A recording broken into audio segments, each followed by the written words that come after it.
Are we on the air? We're not on the air. Welcome to the SativaCross.com podcast, coming to you live from Christie's office, Trenton, New Jersey. Take two. What take two? What are you talking about? Everything's perfect. I know what I'm doing. 17. I can't hear you, Billy. What? The wacky weed man threw us off. I missed that whole weed man conversation. That sucked. That was good, too. It was. You know, I like that you had the right background music, and when he was on a run, it had a sound like he was doing that because of the music. It was a good juxtaposition of what he was saying. When he slowed down, not so much, but when I turned around, I thought, man, that sounds like he's doing his thing, you know? Oh, man. It was good. Sorry about that. Well, it's just the sound of his voice, you know, and he put a little passion into it. You know, I like that. What's up, Tony? That smells like a brand new fish shirt. That looks, it's not brand new? Yeah, it is. New-ish. So I understand you went and saw fish last night? No, not last night, but several nights in the last week. Really? Taking a rest yesterday and today, and then back tomorrow. See, when you say a rest, it says taking a rest, and you know, when you hear the word arrest and fish concert, it brings my next question. How do things go in the parking area? It used to be a fun time way back, and then it got a little bit There really isn't a parking area at Madison Square Garden so much. It's everyone's in hotels and stuff, so it's kind of just everywhere. It's not so much like the Grateful Dead parking lot at Madison Square Garden.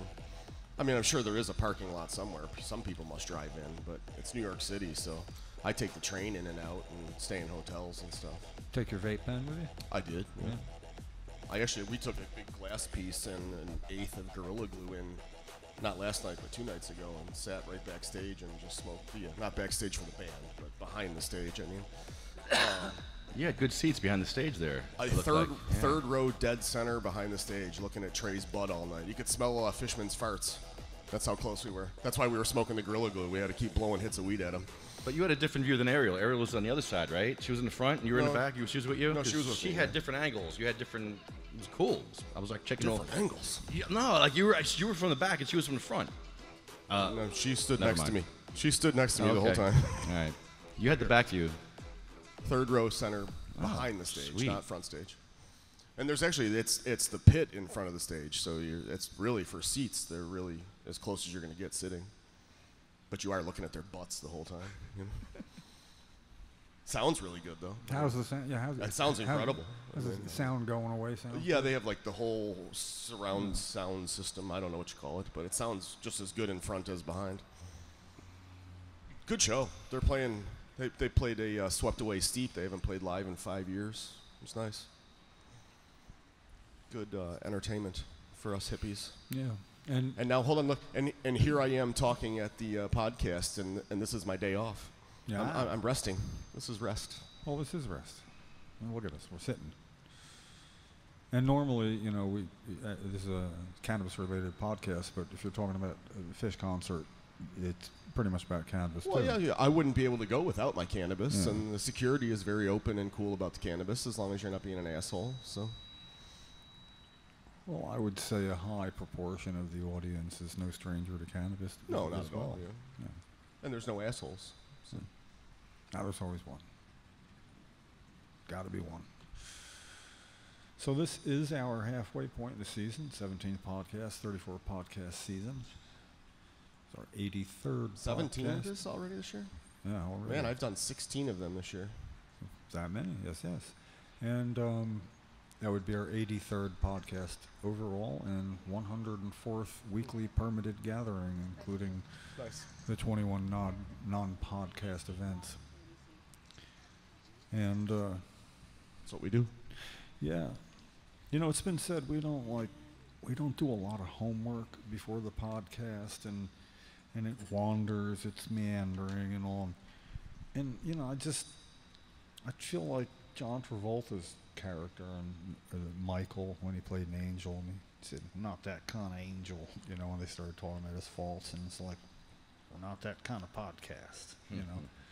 Basically, that we go to where the point of our discontent is every week, is we've been sending now a fourth year, sending the message that people come, people go in Trenton.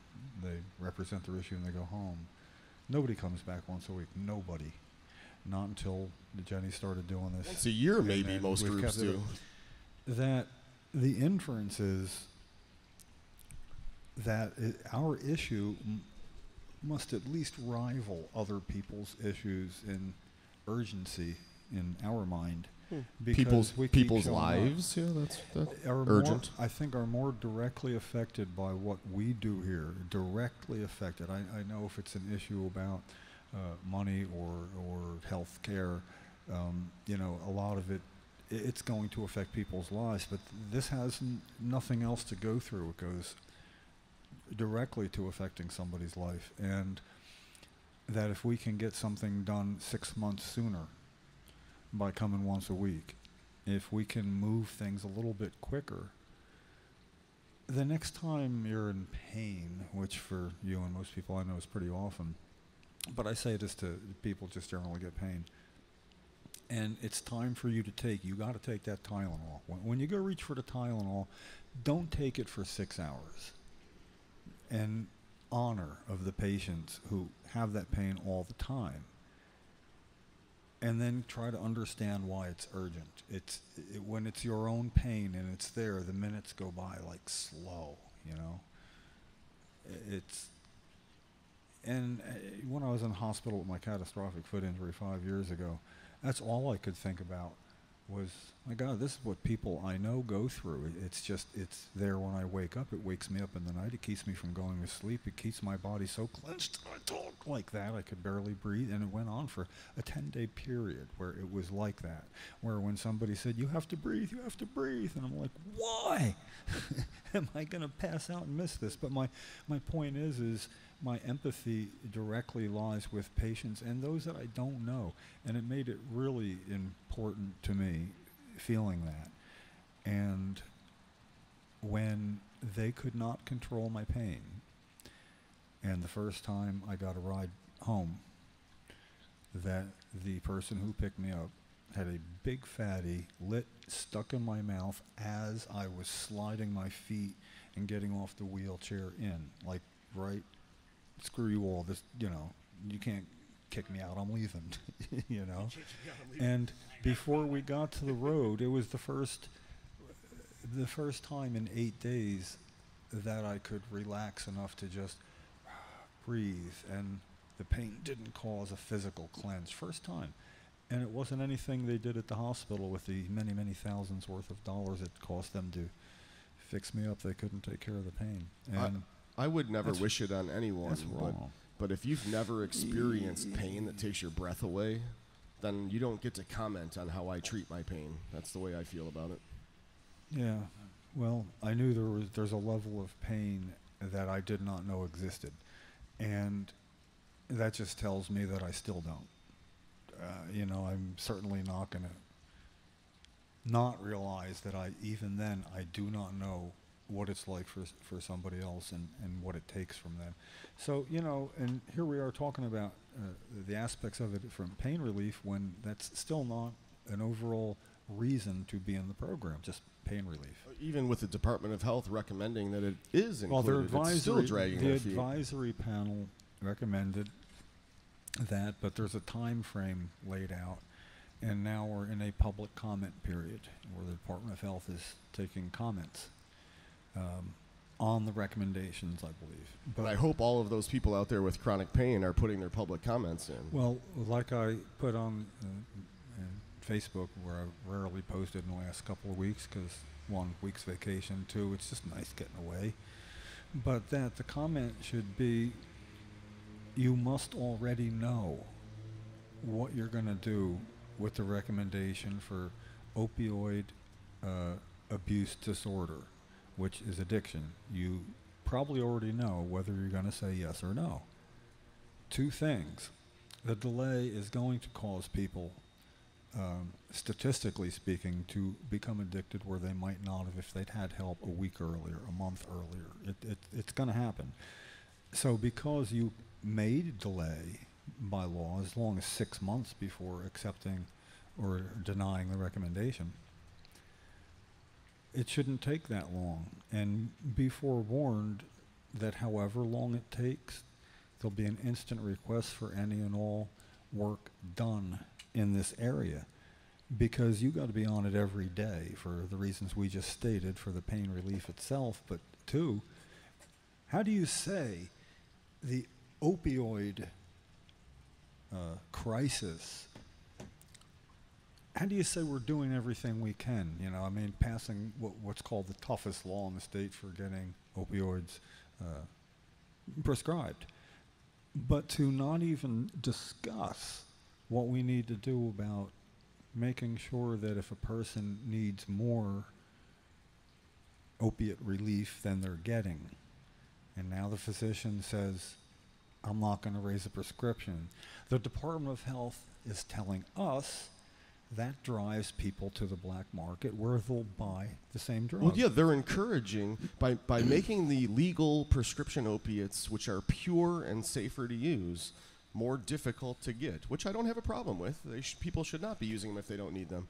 But you don't offer any alternative. You just say, oh, here's Tylenol instead. So you're forcing people to go buy drugs off the street, which includes heroin. So their current state of affairs is actually encouraging the heroin market right now. At that point, if there was nothing else to be done, that'd be a sticky wicket. But there is. It's that combining cannabis for people who have never combined cannabis with their opiates, whether they had smoke, do smoke, or never had. When they do, they're not going to need the extra opiates they were asking for. As they'll use significantly often use less. You think this is better pain relief than I had before because it wasn't working.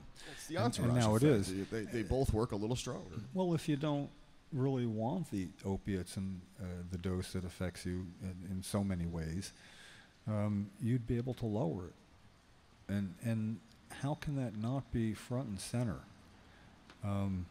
With our own governor, I'm sitting here with two papers in front of me. Christie opioid panel to share a report. They're not talking about the state panel. This is the panel, the federal panel. He is leading the federal charge. I look forward to hear what ignorance they come up with. Well, I look forward to the conspicuous omission of anything to do with cannabis.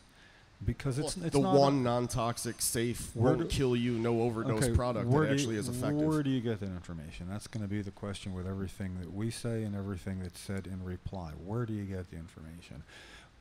When the answer is the American Medical Association or the National Institute of Health, then you can argue with them. You know, the thing is, we need to be able to drive home that we're not getting our information from High Times, unless High Times prints that this came from the American Medical Association, and that was the way we found out about it. I'm just saying that we have studies and evidence from these studies done by people who you cannot really argue against their expertise. Even if we don't believe they're experts, for 20 years it's been said the American Medical Association does not endorse cannabis for medical use.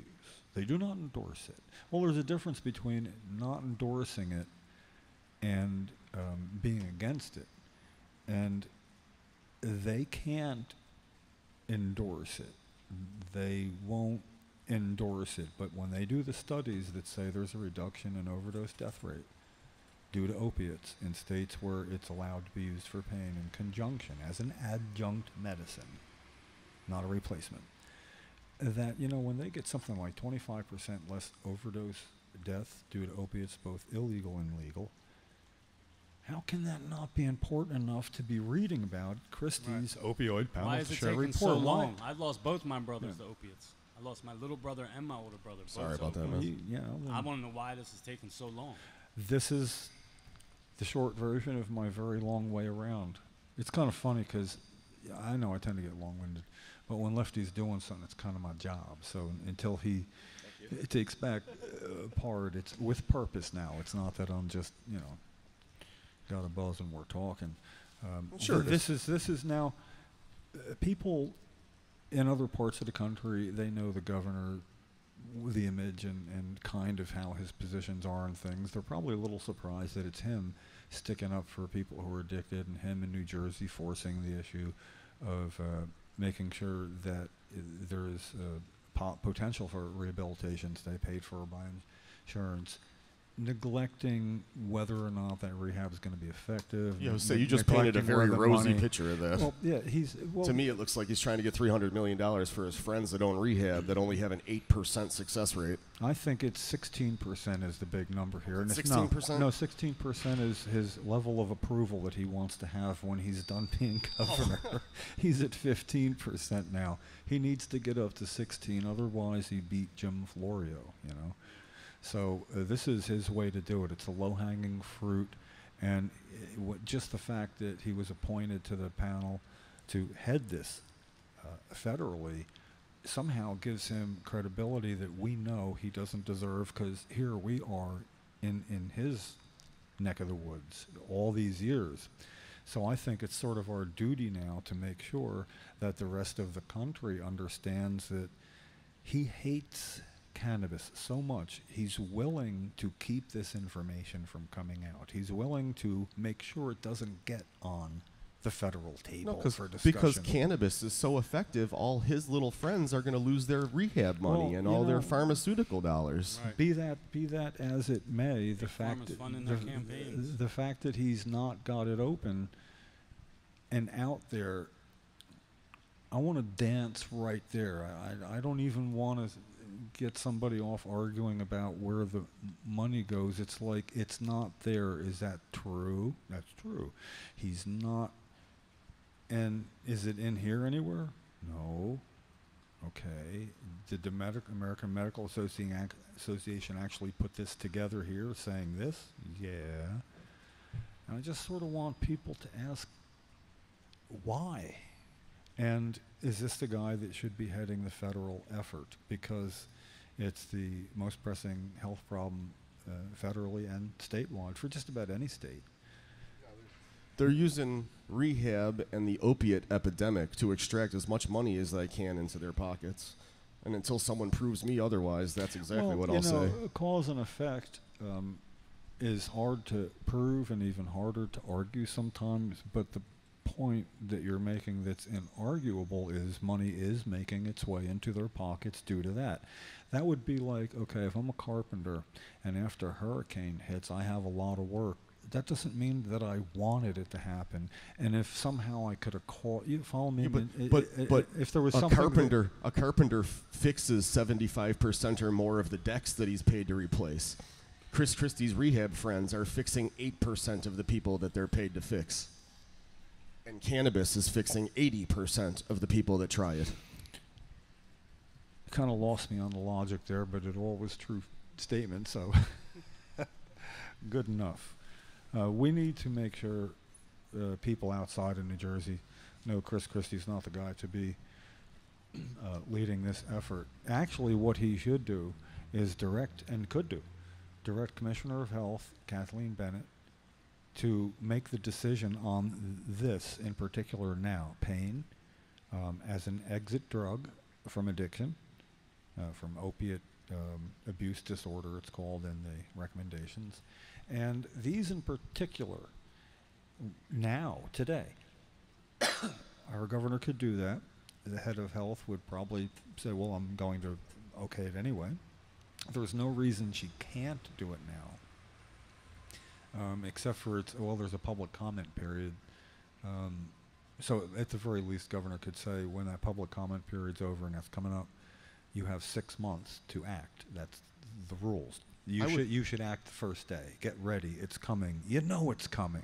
You know the public comment period's going to be over soon. So she should be doing all the work on that recommendation now, so when the public comment period is over, she's ready to weigh in. It's public health emergency. She's the head of the health department. How do you not react to this as if it's not an emergency? It is. They say it is. Because she was told not to, so Christie could get his $300 million for rehab before they put the chronic pain and opiate use on the medical marijuana program and start fixing all of these people properly. He needs to get his money extracted before the cannabis starts healing everyone. Isn't it interesting that they're delaying right at the exact time that Christie's money is being delayed? Right while he's on TV with his face talking about rehab. The timing is too convenient for me. Do that. What's the short version? Timing? What?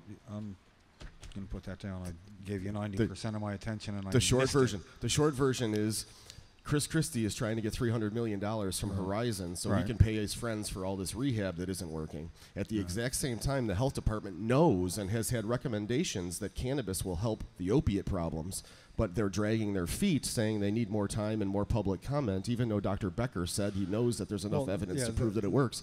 Those are overlapping of each other. That wasn't their decision. One solves the other. That wasn't. They didn't decide, well, before we move on, we're going to take public comments. That was set about by rule of. But if they would have done it by the book, it would be over with by now. If they'd had the first annual report at the end of the first. Correct. It would already long be over. Yeah, they delayed the start of this. You're absolutely correct, by over 2 years. So everywhere we are now should have been 2 years late. Exactly, and 2 years extra.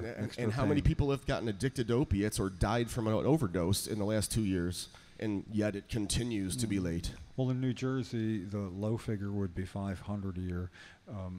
Some could argue up to 1,200 a year, but over a 2-year period, 1,000. The low estimate would be did die from use, abuse, overdose.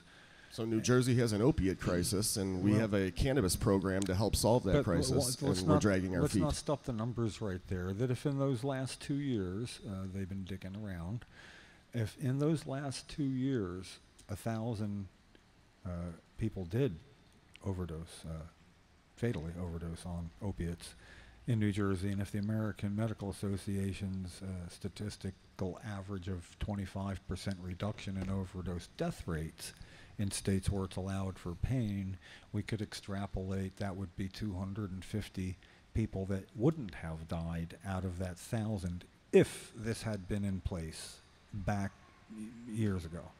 That would be 250 overdose deaths statistically that likely wouldn't have happened. This is the nature of the emergency, that it's going on now and it's not being fixed now. It's being bandied back and forth, and it takes forever. If it's a public health emergency. No, I had to jump through hoops and do all kinds of crazy back deals to be able to get myself healthy. Our governor's first order of business was to see if the president could declare a state of emergency. Good backdrop. It is such a canyon of sound when that truck. You know, they ought to have a State Street volume. I mean, you're going to be hearing that from forever. The governor wants the president to declare a state of emergency because you can get funds and do things a lot quicker, much like after a state of emergency when you're getting state funds from the federal government. To get the federal government to do something with a state of emergency is a lot easier. But then he's not. What are they going to do with that money, though? They're not even doing anything correct with the money. What are we doing in New Jersey that is going to be a model for the country? Nothing. We have a reachNewJersey.org and Reach New Jersey 800 Reach New Jersey. But pretty much you just get directed to resources you could pretty well find on your own. Which is nice to have, and every state should have those things. But if they're not solving the problem at the end of the day, they're not doing anything. They stop short of there. For any money that is being spent on advertising it, they could have people picking up the phones. I mean, it's a lot easier when somebody needs information to not look up something themselves that drives them away. What draws them in is if it's an emergency, have somebody on the phone. Treat it like a 911 emergency. Matter of fact, they could model it after that and make it that sort of important. But the governor is relying on the fact that he asked for and got in record time the new state laws in place for prescribing opiates to people who have never had a prescription or do not have one currently. Excuse me. And I didn't disagree with a lot of that. No, yeah, I don't have a problem with that. You shouldn't get a month's supply if you break your finger. Well, when I read through it, and it's a 5-day supply, there's certain people, and of course I think back to Cheryl, if there was a physical problem beyond the fact she couldn't move because of MS that we were dealing with, transporting her, to get more than 5 days worth of something would have been cruel and unusual punishment, but she'd always had the ability to take opiates. She never took them anyway.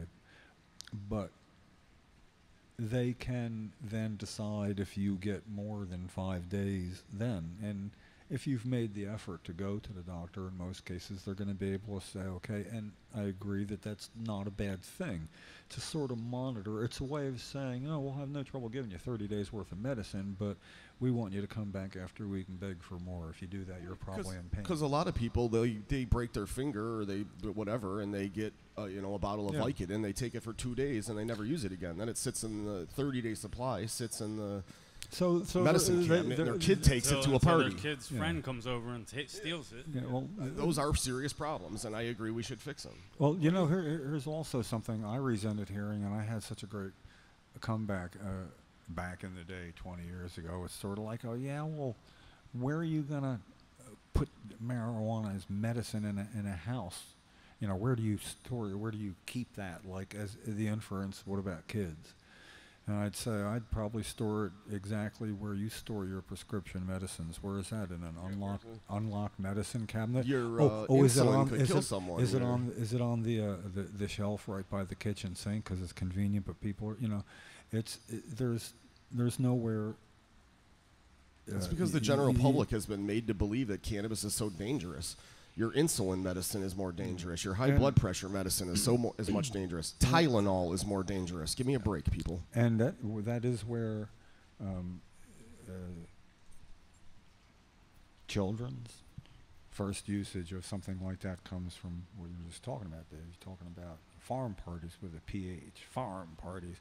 And when I came to understand many years back that the style was you'd take a pill or pills and you put it in a bowl, and everybody you didn't take what you brought. You and I thought that's crazier than anything I've ever done. That is, but it's. I know a kid was taking his grandmother's nitroglycerin pills at parties. Well, you have to be crazy. There was no special constraints put on people with these prescriptions where they could or couldn't keep them. So the illusion back in the day of, well, if it's going to be used as medicine, then kids are going to get it. That's the hypocrisy of society. They think it comes from Walgreens, it's safe. It's in a little plastic bottle with a label that says blah, blah, blah, blah, blah. Oh, it must be safe. Walgreens is the biggest drug dealer in America. And I guarantee you more people have died from Walgreens drugs than any other place, or CVS, Rite Aid, those kind of places. But people don't see that or hear about that or care about that. They pay their taxes. They're legal. Marijuana doesn't cure anything. I've been told that. Marijuana doesn't cure cancer? No. Well, no, it isn't considered a cure for cancer. Man, you made me say the M word.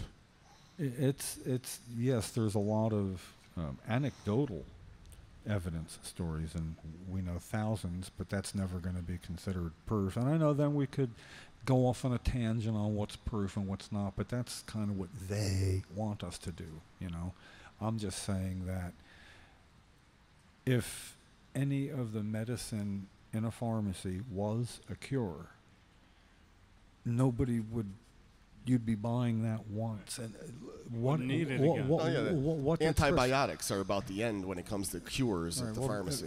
What is a cure? I mean, what pill sold in a pharmacy is a cure for anything? I'm sure there are some. Vitamin C? You got to speak in a microphone, sir? Vitamin C? Vitamin C. Doesn't that cure? Doesn't that cure things? No. Something cured your gonorrhea, didn't it? No. No. Well, it made it. Lots of cannabis. Anyway. I digress. Well, I think a lot of what happens is we're hearing the same old things still 4 decades later, and then we're saying the same old things back. That's why when I hear somebody say cannabis never killed anybody, I'm like, yeah, I've heard that since forever, and it doesn't get results. It's almost like people are immune to it somehow. But what I did do is Cheryl took 4 medicines, and I took their side effects. I listed them alphabetically, and it would take me to the deepest breaths I could, reading them as fast as I could. I'd get through, and I'd get up to something beginning with N, and then another. And it was 95 separate possible side effects. Fatal liver function. I like that one. I mean, I'm guessing that means something you could die from. Heart failure. Things I didn't even know what they were, but I'll tell you, they sounded bad. And all that was fine. And Cheryl had a neurologist in the early mid-90s who was also the head of neurology at what was then Paul Kimball Hospital in Lakewood. And we went through this with him. And he went to the pharmacopoeia in his office, the one that's so big he wouldn't even carry it back to show us. And he came back in pissed off to where the office we were waiting in. He goes, I've looked it up, and anywhere where I look up MS, there's not an indication saying Marinol. And when I look up Marinol, it doesn't have an indication for, the THC. This is the best he could do. He said, but the side effects of the medicine I'm prescribing for you are devastating compared to any potential side effect for cannabis or for Marinol. So what he did was he prescribed it, even though it wasn't an indication, and said, let somebody investigate or ask. And he said back and then that he would speak favorably of it as the head of neurology. And then he got a job in administration. You don't speak out so much in administration, but there are some good doctors around now. There were some then who would simply realize, based on the side effects we were talking about, you have to consider side effects right alongside with and in the same breath as the good things that a medicine would do. It's like Cat Williams and steroids. I mean, he was, when he found out about steroids, because he's like 5'4", and he's going to be like 1,200 pounds of muscle and everything, and he's all ready, and he's like, this is like in his best dreams, he could not believe this is the potential, and it makes your dick little. What?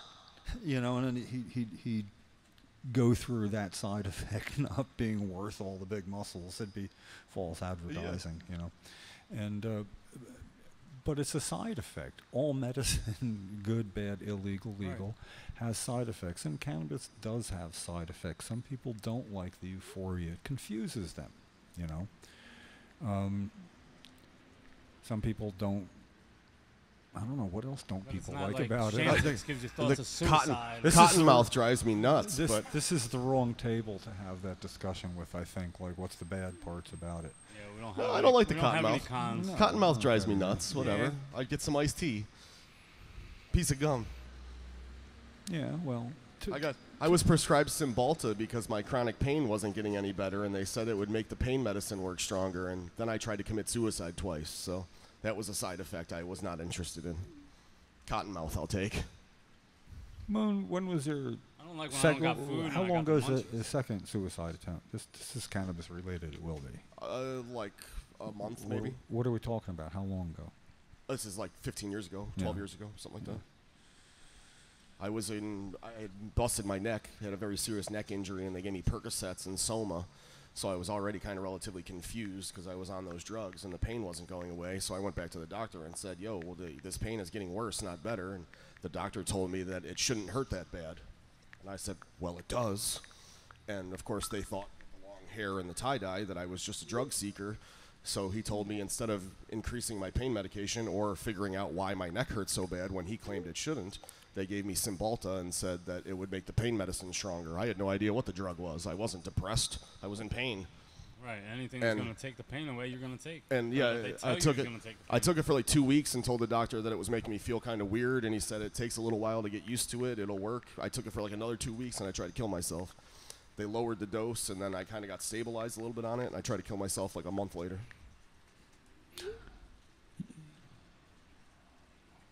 And that's not me. If you know me, I am not a suicidal person. That drug really spun me out. Side effects. That's what it was. I wasn't thinking straight. It was crazy. Can't even explain the way I felt. I didn't sleep for like 7 days at one point. When people were telling me when we were advocating for PTSD, how many times did somebody with PTSD, or certainly having had it, would marvel at some of the side effects of the medicine they'd be given for PTSD would give you suicidal thoughts. You've already got PTSD. Let's add suicidal ideations. Which would be, you know, the side effect. And that is essentially where I was. I didn't know I had PTSD back then, but to look back and understand what PTSD is now, I was absolutely in full-blown PTSD at that point. Well, there are a number of patients, I understand, with post-traumatic stress that have joined the program since we work so hard to get that passed and then work so hard in urging the governor to sign it. Forget how many days that took. It wasn't 137. Yeah, there was a countdown. I remember. I don't remember how many it was, though. Well, he had longer to delay it. It was a surprise decision, so... And, you know, people got to remember that about our governor. He did sign that which he said he wasn't going to do, sign anything else that would be an improvement. But the behind-the-scenes thing that people forget about is that he didn't put restrictions on it. He didn't sign the bill that was on his desk and then add restrictions and say, I'm signing them if this, and this.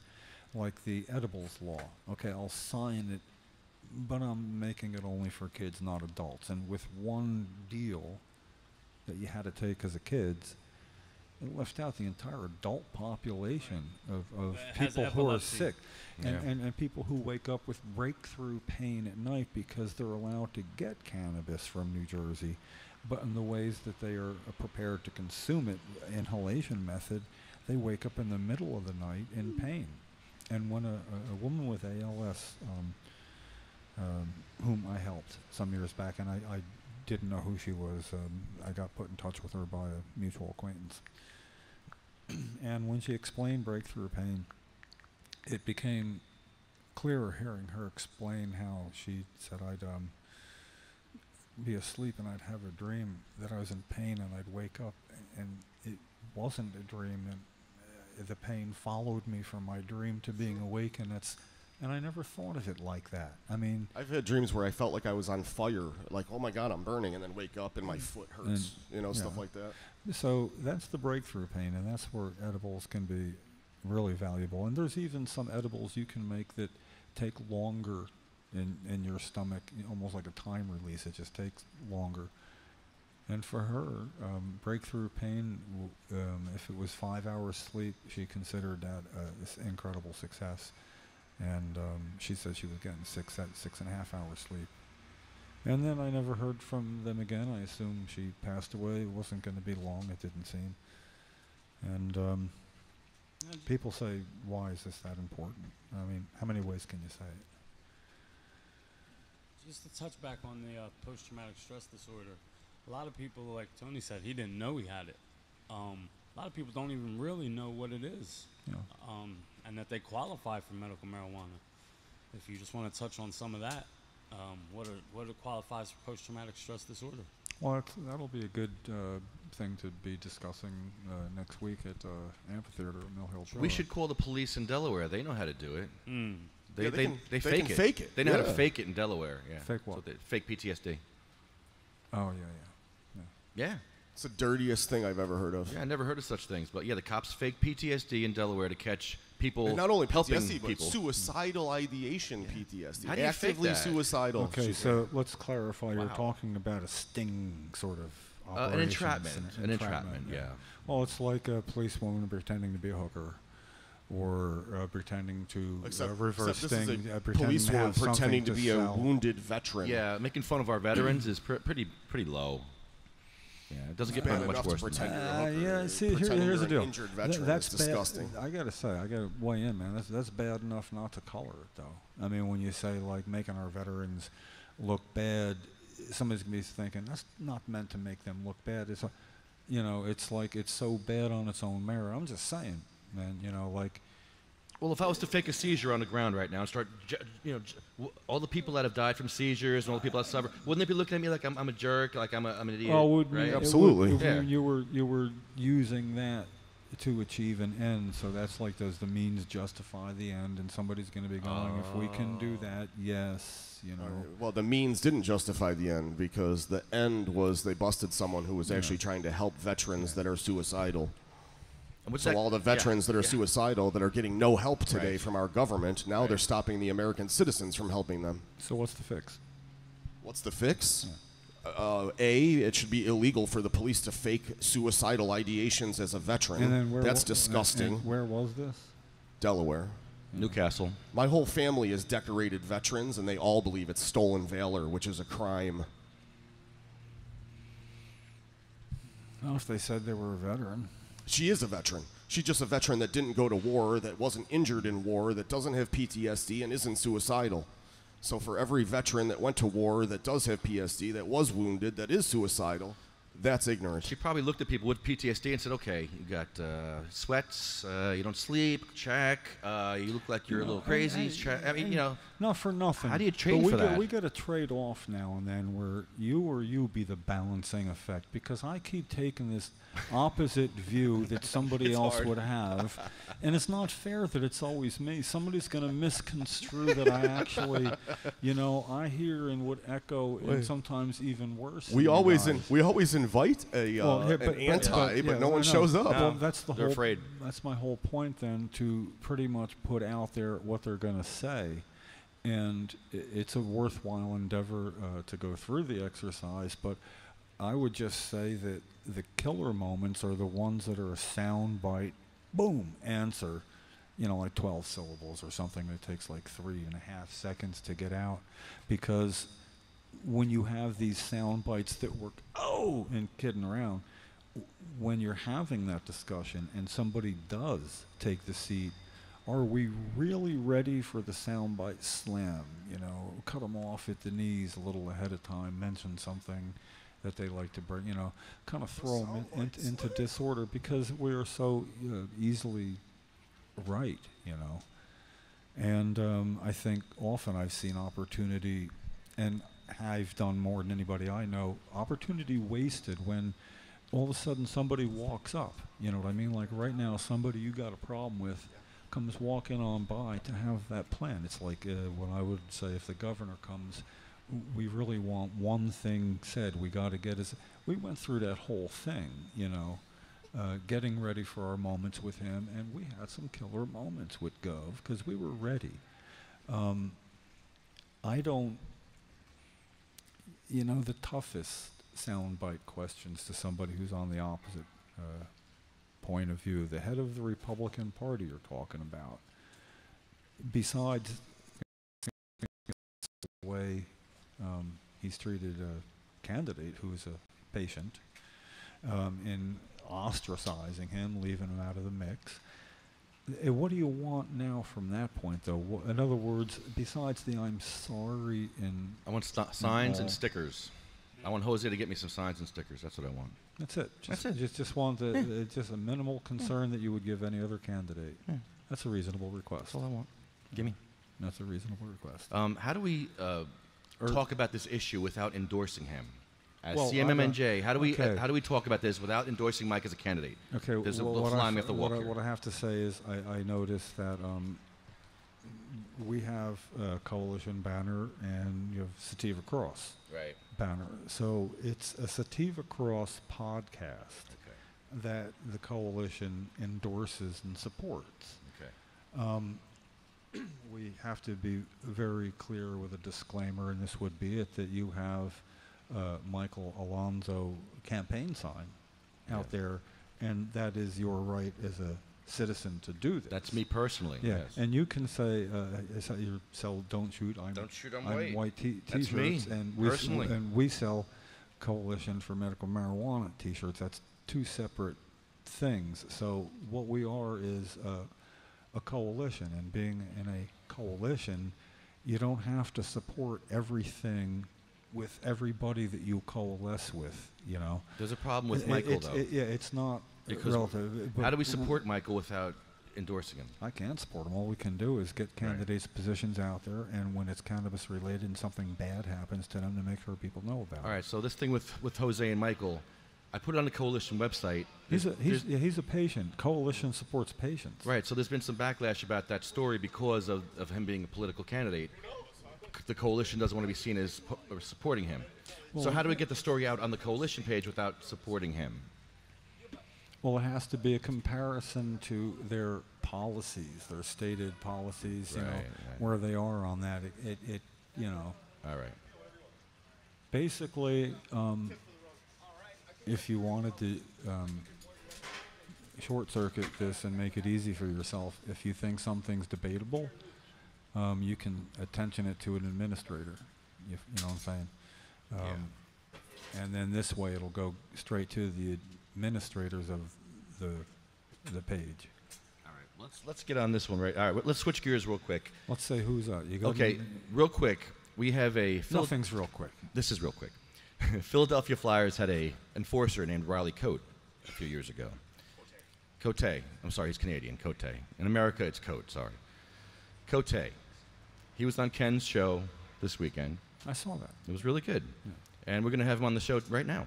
I wanted to ask him about his fights, his hockey fights, who hit him hardest. His time with the Flyers, what was that? I want to know a little more. He played about 8 years with the Flyers. He was an enforcer. When did he retire? I believe it was about 10 years ago he played. So he probably retired how many years ago, give or take? About 10 years ago, I think he retired.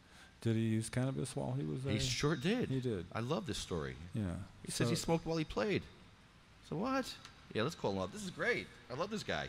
He's a tough guy, too. I love tough guys. Yeah, well, he's a tough guy. If he's the enforcer, he's the guy that goes up and just... My kind of guy. Gloves come off, pull the shirt over the head.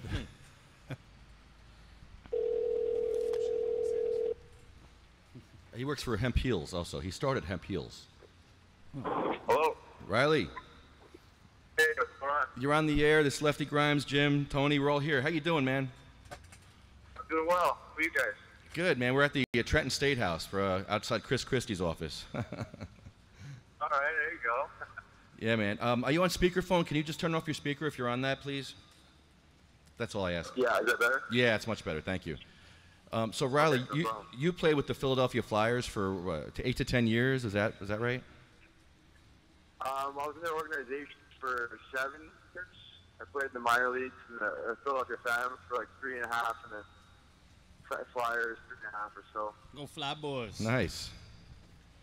Well, I'm a Devils Yeah, fan, but yeah. that's all right.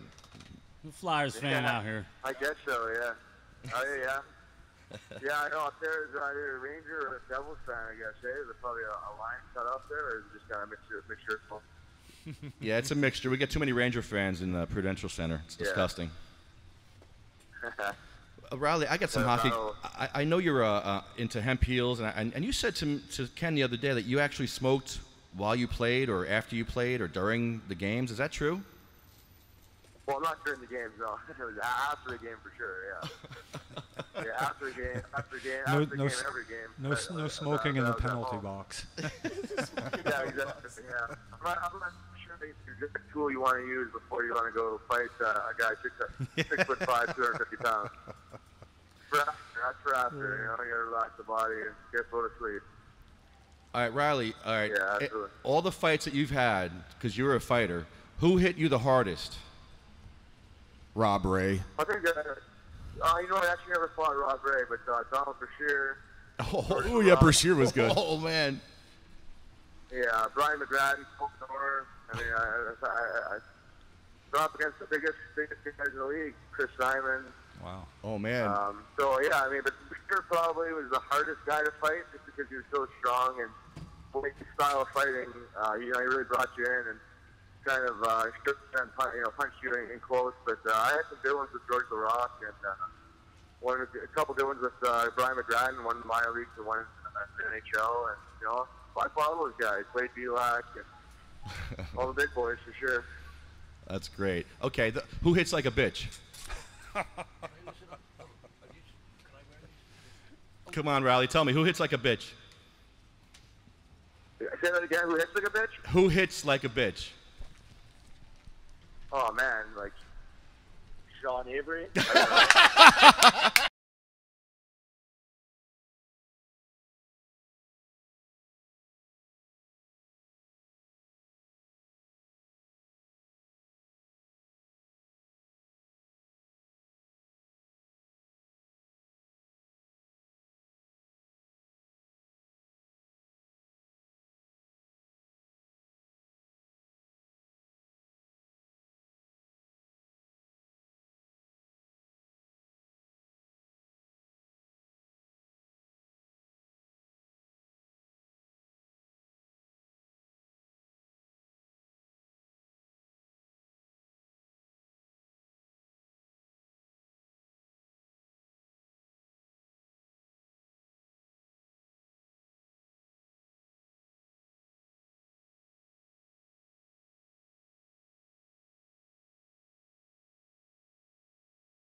Really, it's just more of, I think I'm wired the right way to turn it on, turn it off. I was, a pretty peaceful guy. Unless you really, screw with me or screw with my family, I'm probably going to just walk away from, you know what I mean?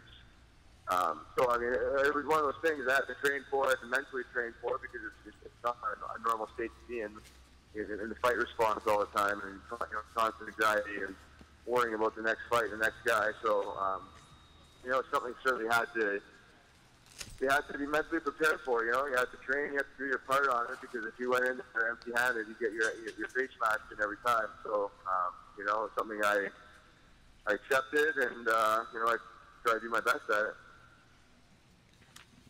Awesome, man. Let me ask you about Hemp Heels. You started Hemp Heels in Pennsylvania, right? I did, yeah. It was the summer I retired in 2011. What is Hemp Heels? What is that? Well, it's a 501c nonprofit organization really dedicated to promoting, the amazing cannabis plants. We start off specifically on the industrial side, promoting it as a viable, sustainable resource, trying to give farmers a crop back they could grow. Kind of reintroduce an age-old industry that's not being tapped into in America. Everything's imported, and it's very misunderstood plants, and it starts off with education. So if there's no education, there's no market, and there's not going to be an industry. So trying to recreate an industry specifically in Pennsylvania, but anywhere in the U.S. So we're just trying to get this crop back, to our farmers and grow it like it once was. I mean, we used to be able to pay taxes with hemp, and Declaration of Independence written on hemp paper. That drew also the first American flag out of hemp fiber. So you look through history and the fact that civilizations and cultures across the world have been using this since the start of time. We've been kind of fundamentally misguided here. So we need to get back to basics. We need to our roots and use sustainable crops that aren't poisoning us. It doesn't require pesticides or herbicides. And we're self-destructing here. So we got the natural fibers and natural things versus all these synthetic things, synthetic fibers, synthetic medicine, and all that good stuff. So it's one of those things. People need to wake up out of the sand and see the big problem. Cannabis and hemp are the solution for most of these things. I wonder why in states where it's legal for adult social use, is there any state moving forward with hemp as a fuel and fiber? Yeah, absolutely. I would. Kentucky's leading that right now.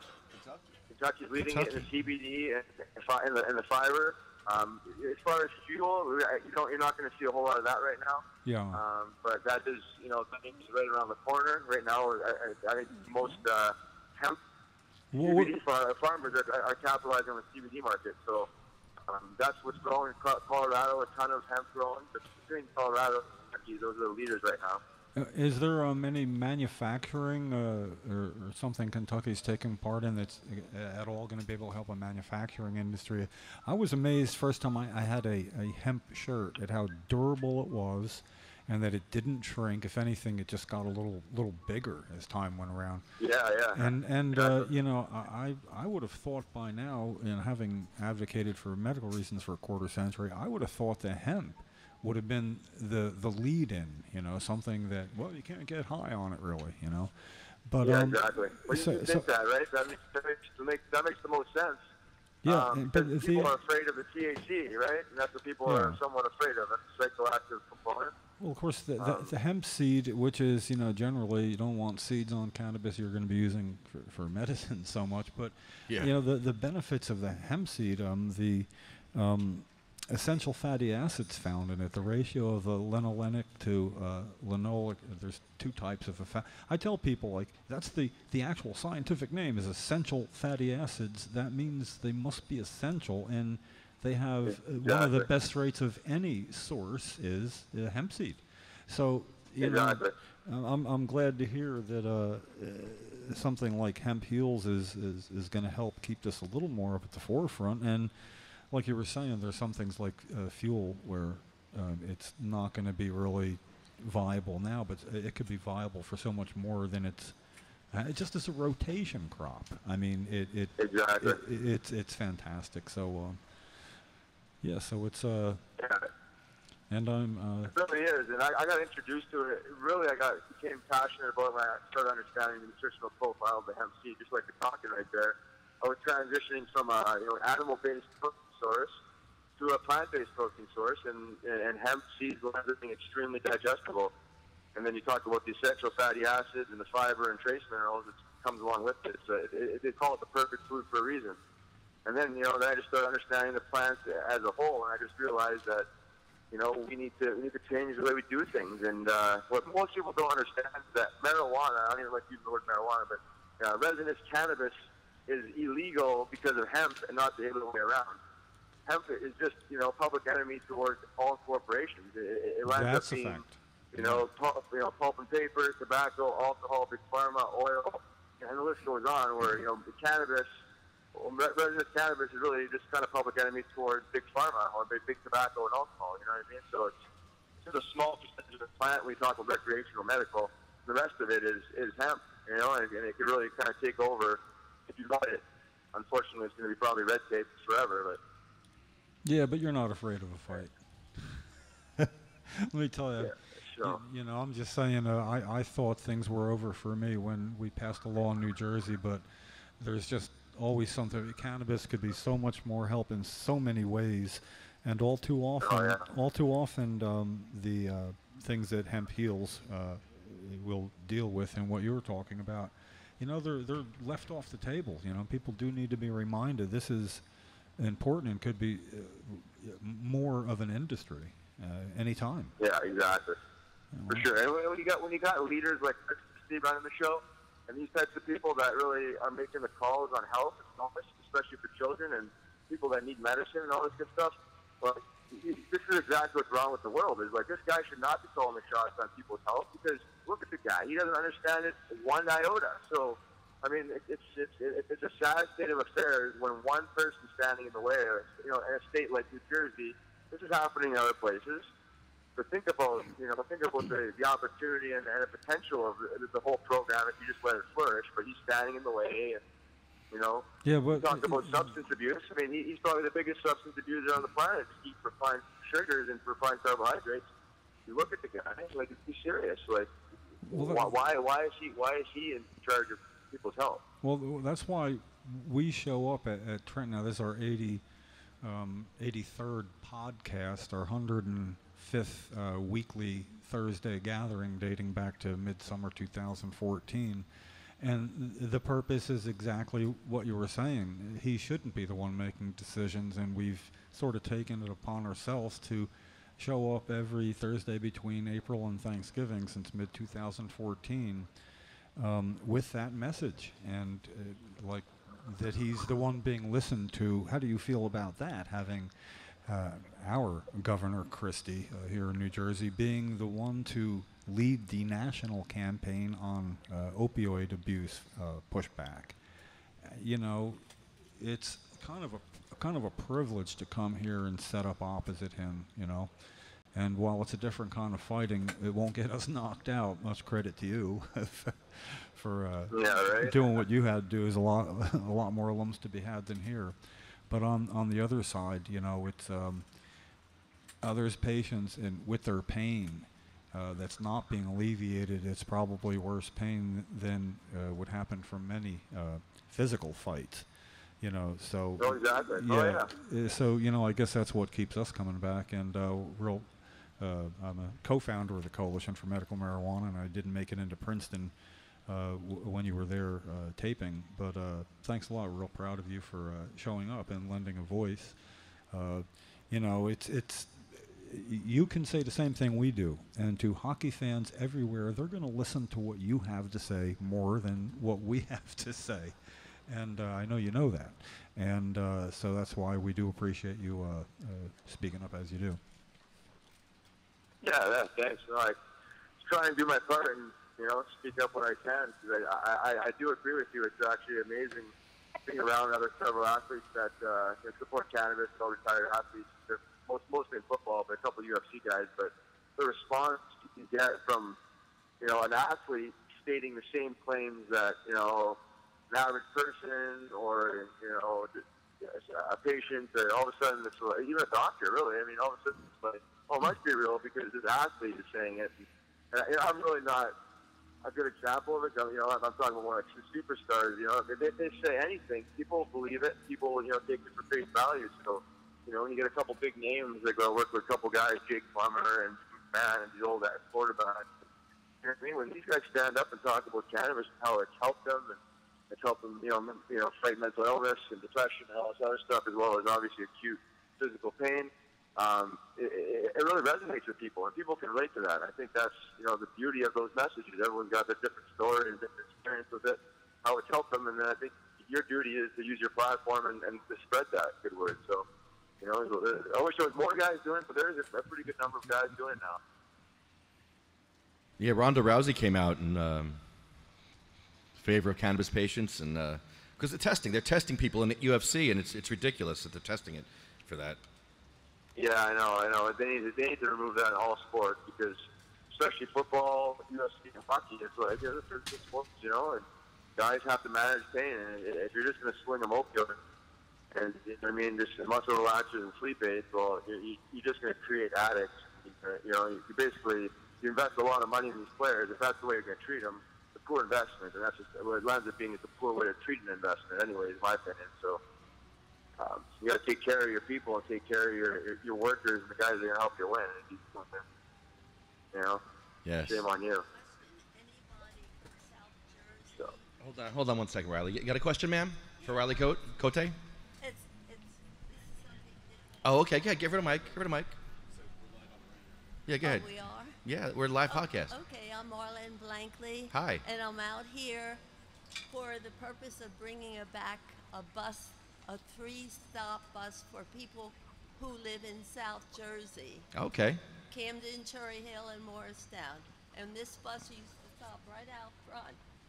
And what we want to do is bring it back. Well, you've come to the right place. We start crap with the government here. So yeah, fight the system right here. Step 1, sit down, have a seat. There you go. Riley, let me ask you a question. We have a nice. What's your name, ma'am? Marlene Blankley. Marlene, nice to meet you. It's a beautiful name. Do you know Riley Cote? He played for the Philadelphia Flyers. Are you a hockey fan? No, I Here, give her the mic, Tony. If you had a question for a hockey fan, what would you ask a hockey player if you were going to ask him a question? don't. Oh, that's really not my field. Big tough guy. Big sexy tough guy. She has a question I for you, didn't, I Riley. didn't hear the question. Well, I hope Okay, they do yeah, better this year. Okay, she hopes the Flyers do better this year. I hope so too. Oh man, Riley, let me ask you a question. Do you have a event going on in Philly this weekend? Events? Event. I do, yeah, Yeah. tomorrow. No. Yeah, tomorrow, yeah. What is that? We got the Hemp Heals Festival. It's the 6th annual, actually. It's at Festival Pier, Penn's Landing in Philly. Nice. And this year we have Revolution, Knocko Medicine for the People, Collie Buds, Irie, and DJ Mackle on the docket. So it should be a good time. It's been a pretty good turnout the last 5 years. Bunch of different vendors, hemp vendors, cannabis vendors. As far as cannabis companies, there's a couple different, Medicate Me, an online app for dosing. Hemp food, Hempsel's guy will be there. Hemp ice tea company will be there. Textile companies. There's a few CBD companies. They're just kind of showing, hemp in its different forms and what it can do and how it, how it appears, differently than just smoking recreational medical cannabis. You know what I mean? It's much different than cannabis can be used daily in a total health and wellness package if used correctly. So, just kind of waking people up.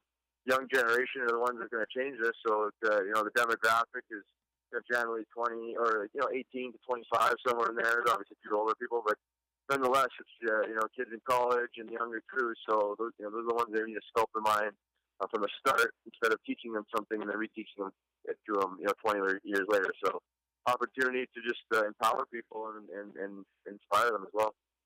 That's awesome, Riley. Do you have a website that people can go to find out more about this event? I do, yeah. HempHealsFoundation.com, and then Philly is the direct link to the show. I hope to see you guys there. Hemp 5:30 Heals. doors. It's supposed to be a nice day, so all good. HempHealsFoundation.com. That's Saturday night, I believe. What time? Friday night, tomorrow night, yeah. Tomorrow night. Tomorrow night. What time? 7 o'clock? 6 o'clock? All day. The doors are at 5:30. 5:30. And then I think the first band comes on at 6:20, and it goes generally till like 11:30 or so. Nice. All right. HempHealsFoundation.com. Hey, Riley, this is Tony. I'm a Sabres fan, but much respect to you, brother. Oh, thanks. Sabres, wow. Yeah, he's from Buffalo. Born and raised in Buffalo. Okay, all right. All right, Riley. Peters fan? Well, of course. Absolutely. Still United Peters fans, yeah. One more question for you, Riley. A quick question before you go. Who's the bigger douche, Marty Brodeur or Scott Stevens? Who was the first one? Marty Brodeur or Scott Stevens? Lefty has Lefty always has a who's the biggest douche out of two people. Oh man! So this is what he does when he's. Pretty big names out there, man. Yeah, right. Yeah, well. I'm gonna go with the bigger douche if you throw it there. I want to use the But from what I heard, he's not a douche. So. I know. It's just a question I like to hang on people. Yeah. Hang on people. No, I hear you. I mean, Scott Stevens is a killer, man. I know. Well, look, Yeah, he's going to see these guys someday, you know? I know. I'm going to get you in trouble, Riley. I'm sorry. All right, dude. Thanks so much. Thanks so much. Listen, we're going to add your hempheals.org to Yes. our credits at the end of each show. We Yes. credit organizations, so we're going to add yours to it. Thanks for being on, Rob. Thank you, Riley. Thanks, Riley. All right, awesome. Thanks, guys. Appreciate it. All right, that was good stuff. Riley Cote from the Philly Flyers. Okay, can you grab the mic so I can hear you? I can't hear you without the mic. That's the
combination with opiates.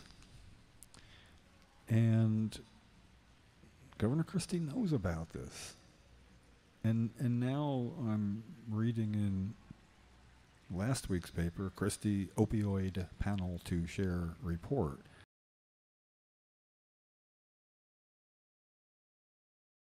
Oh, he's talking about the national effort. And I personally have grown very uncomfortable with him being the one people look to as any kind of an expert on the subject, because he still continually seems to leave out of the mix that cannabis may actually help in this case. And that in New Jersey, we're very close to having new indications added that have been recommended by the advisory panel reporting to the medical marijuana board in New Jersey. The governor will soon have a state where you can get into the medical marijuana program if you're addicted to opiates. That will be a legal indication to getting to the program. Now, at that time, how is he going to not include that in the national effort? Here he is in a state where he'll end up being okay with the fact that if you're addicted, yes, you can go to a 28-day rehab for $25,000, or you can try cannabis first and see if that helps you with that addiction, or keeps you from becoming addicted, is what actually happens. That he is the one going to lead the federal effort is scary.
Still, you know, the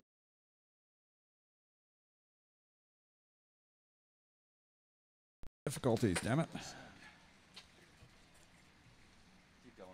Anyway. Then otherwise news that we've touched upon but not really gotten too much into is Cory Booker's introducing a federal legalization bill of sorts. And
any kind of power like that I'm surprised he's still Attorney General.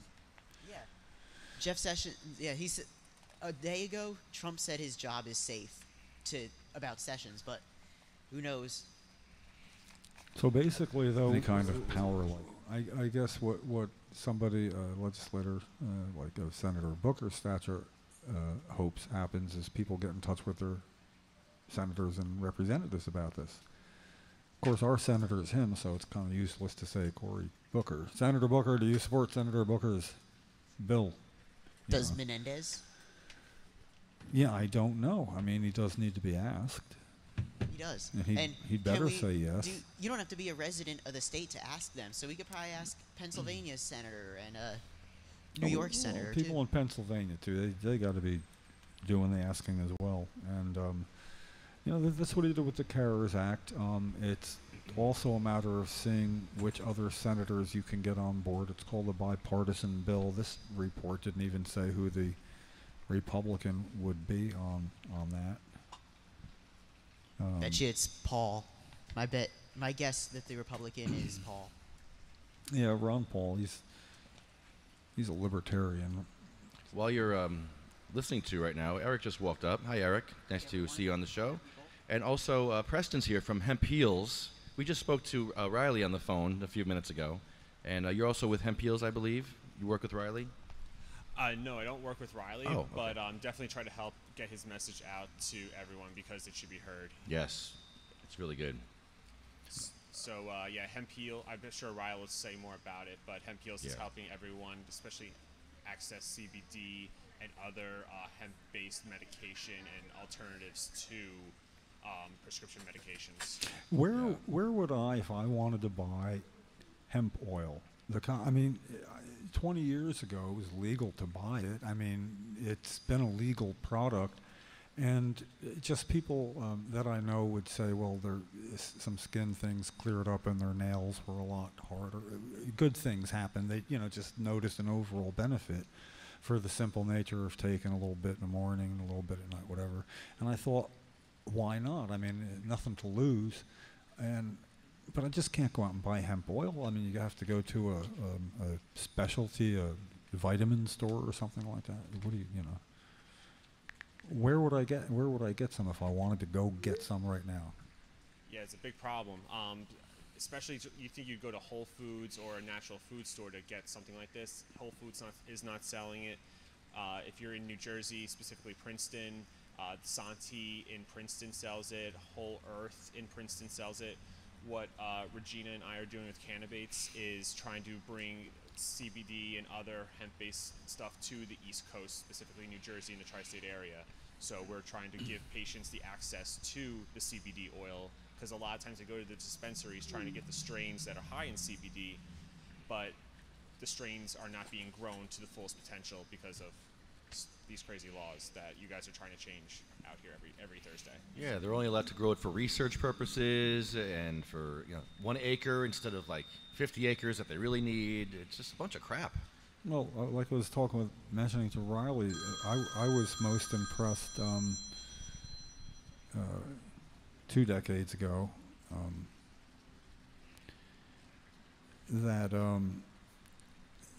all the things that hemp oil could do, and that it was legal, and you could have it on the shelves, but it's not. It's just, so it shouldn't be, after all this time, that hard to get. It seems like a void that should be filled for health reasons for the CBD oil, but as well as the essential fatty acids in hemp seed oil, and that when something's technical name is essential fatty acids. I mean, it's not even Latin. It's the word essential. It was named with the purpose of reminding people that it's something you need. But it's the two kinds, and I might get this wrong. There's a linoleic and linolenic, 2 types. And there's a preferred ratio that is the natural ratio in hemp seed oil. Mm-hmm. So it's just like perfect for that. It's just adding it to your diet I don't know anybody that's done that and not noticed something, and not always the same thing. Like I was saying, like, look, my fingernails are just so shiny now. They used to be yellow or a patch of dried skin. It's not as itchy anymore, and that wouldn't even be the reason. Yep. So, it's sort of like our president's ploy to get people of color to vote for him with the mantra of, what do you got to lose? Well, I'd say the same thing, really, other than the price of seeing how it works. And, I'd like to see more of a demand for it. It's sort of like it's hard enough to get. It's not so common in people's shelves, One big problem, especially when you try to go buy the hemp seed oil to get those benefits from it, you go to the grocery store. So where would you naturally go to? You go to the oil aisle, canola oil, vegetable oil, and you're looking at a whole aisle full, shelf after shelf. You get all this specialty olive oil, and you're not going to find hemp seed oil there. You're going to have to go to the beauty and health section, into the refrigerated section, and get one or two bottles sitting there out of an entire row of products. Oh. So if you're looking for hemp seed oil, just know to go to the health and beauty section of a grocery store to try to find it, instead of where you naturally would think it'd be found. And there's also a difference between CBD oil and hemp seed oil. The hemp seed oil will not likely have CBD inside of it, but it'll have all those essential fatty acids, amino acids, omega-3 and 6s. So Now, hemp is like a filter. It filters out toxins from the soil. So if you're going to eat hemp that has toxins in the soil, you may get those toxins in your body because you want to eat hemp that's grown for hemp, not for filtering. There's there's different reasons to grow hemp.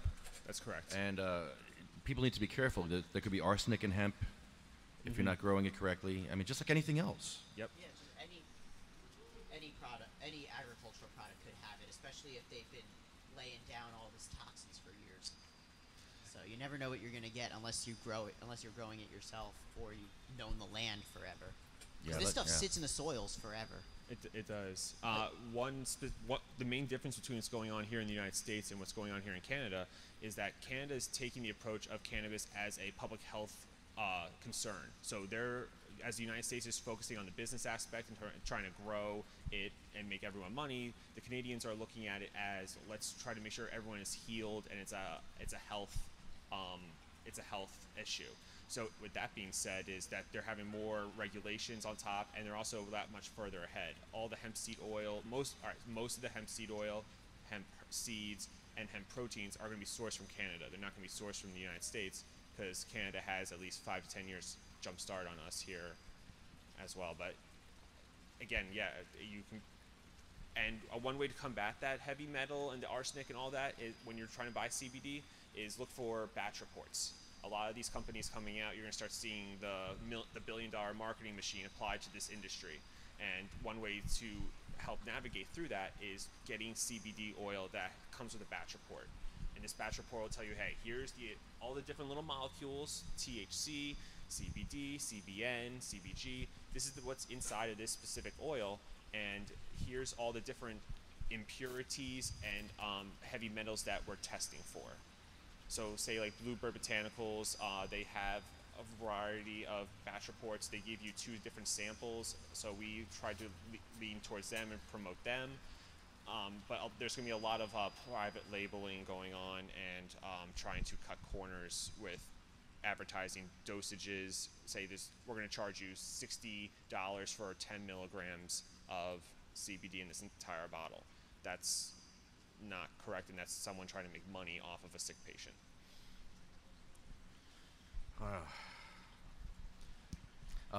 How would you go about getting a batch report? Is it something you have to ask for, or is it just provided? It should be provided if it's a reputable company. They should be touting, hey, we are different than all those other mediocre brands out there, and here's some hyperlinks, and you can just download those reports into a PDF before you even buy the product. And if they don't make it readily available, definitely try reaching out before you purchase. You should make these brands fight for you because they should be in business to make your life better and relieve these symptoms that you're experiencing. Are batch reports done by the company that owns the field, or is it an independent person that like an independent person that like audits it or whatever? And which is it?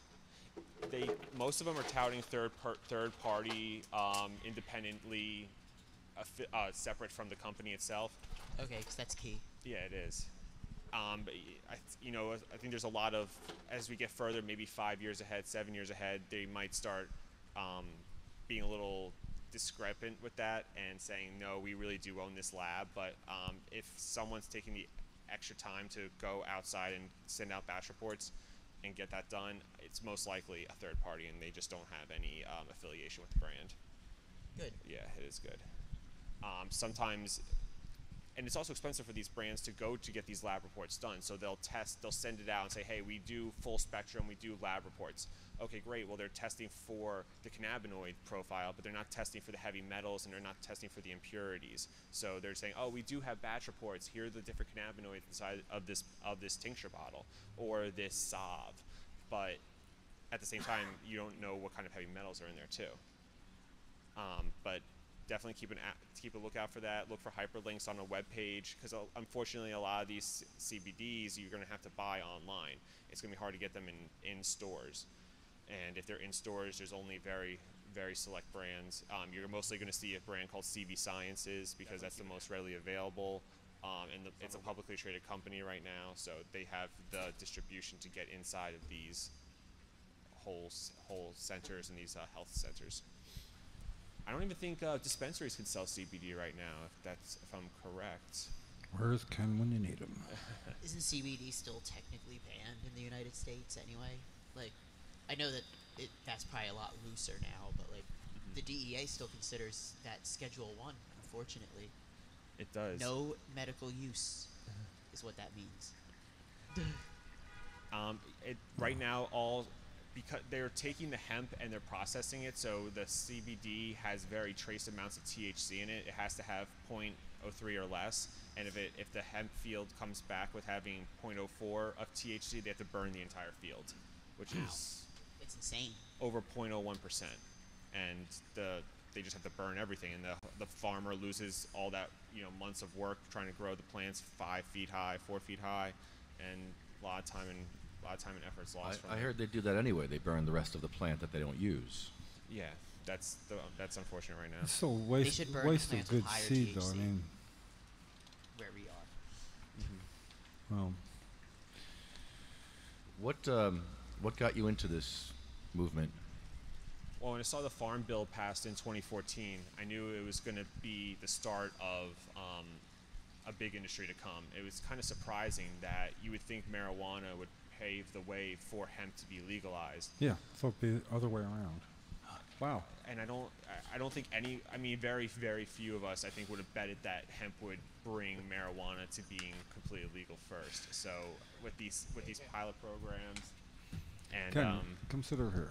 Yeah, I was just saying, where's Ken when you need him? And then you came walking up. This happened twice, a couple of weeks ago too.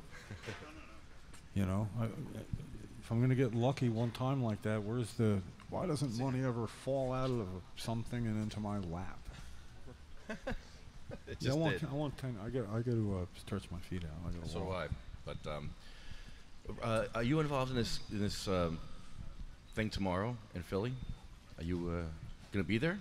We're going to be there at Hemp Heals. Cool. We're going to be attending. We're not vendoring this time around, but we will definitely be there documenting and trying to share the story. There should be a really great lineup of bands. And I hear there's going to be at least 2 to 3 CBD companies there. So if you're definitely trying to get your hands on some CBD and experiment with it, it's going to be a great venue to attend. I'm not sure the brands that are going to be there, so I can't tell you the quality of the CBD, but if it's with Riley, it's got to be some good guys and some good gals out there. Yeah. So, yeah. If he's putting his name on it, it's got to be good. I think this is the 6th annual event he's done this for, so he's got this down to a science. Live Nation's partnered with it, and they're really trying to get this out, and it's gonna be a really good time. Yeah, we asked him about hockey fights before. I said, "Who hit you the hardest?" What was his response? Who hit him the hardest? Was it I don't even know. Who hit, Tony? Who was it? Tony's our hockey interpreter. Who was it? Oh, Brashear. Yeah. And then who hit like a bitch? Avery. Avery hit like a bitch. That was great.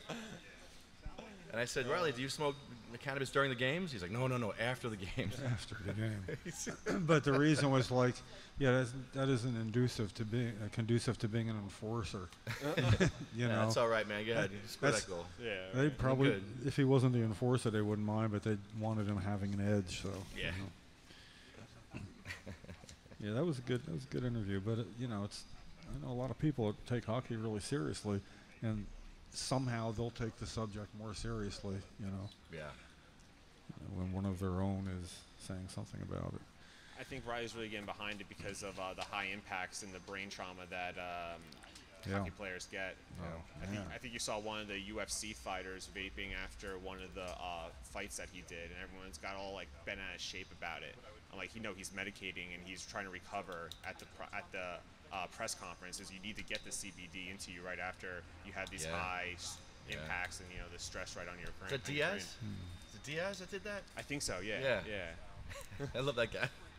Well, I learned about this from when Dr. Raphael Meshulam, who discovered THC, and I had a chance to talk with him at a function in Virginia. And in his quaint way, he would tell me then, well, in Israel, they wanted to see how it would have an effect on brain trauma. I love the way he said brain trauma. And he says, but with brain trauma, there's no clear point of origin. With head injury, which mimics brain trauma, there is a moment, and they were pegging 90 minutes as the longest. You have to be sooner than that. Mm-hmm. So they were to have, at that time, I didn't hear how it worked out, but a vaporizer on 50 or so ambulances.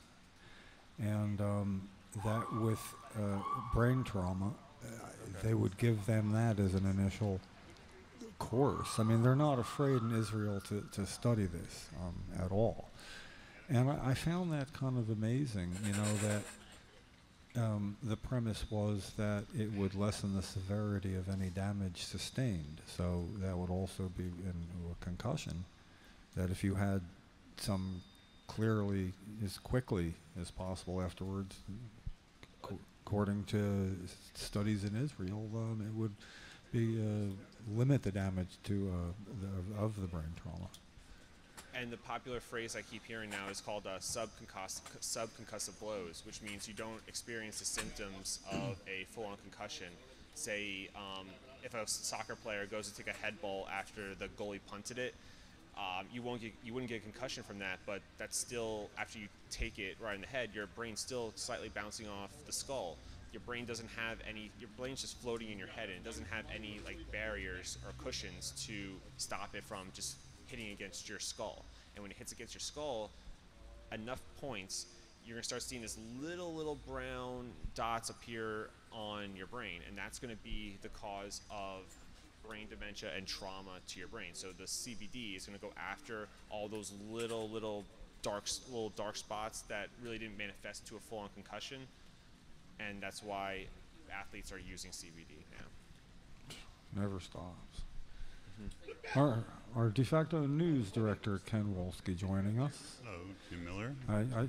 Lefty, You Preston. know, we had need of you just James before Brady you is came here. up here. You had what? We had need of your services before. And Oh, I, sorry. honestly, I can't remember what. And what happens is I don't need to remember what happens during the podcast. I can see it later. So I don't commit things to memory going on as during a podcast as I do in the rest of my life. I'm pleased to think you think I have all the answers, but it's not always true. Yeah, I know, but we try to catch you. It's like catch Ken. Well, the big news, of Catch course, Ken if you is can. for our organization is that our monthly meeting is coming up Tuesday, the 8th of August at 7 p.m. at the Lawrence Township Library. This next coming Tuesday. Yes, the public is invited to this meeting, and we have a celebrity coming. A special guest is going to give a presentation. Dr. David Nathan, Really? a psychiatrist from Princeton, Yes. who has started the organization called Doctors for Cannabis Regulation, dfcr.org. So he's one of the physicians who's also involved with New Jersey United for Marijuana Reform.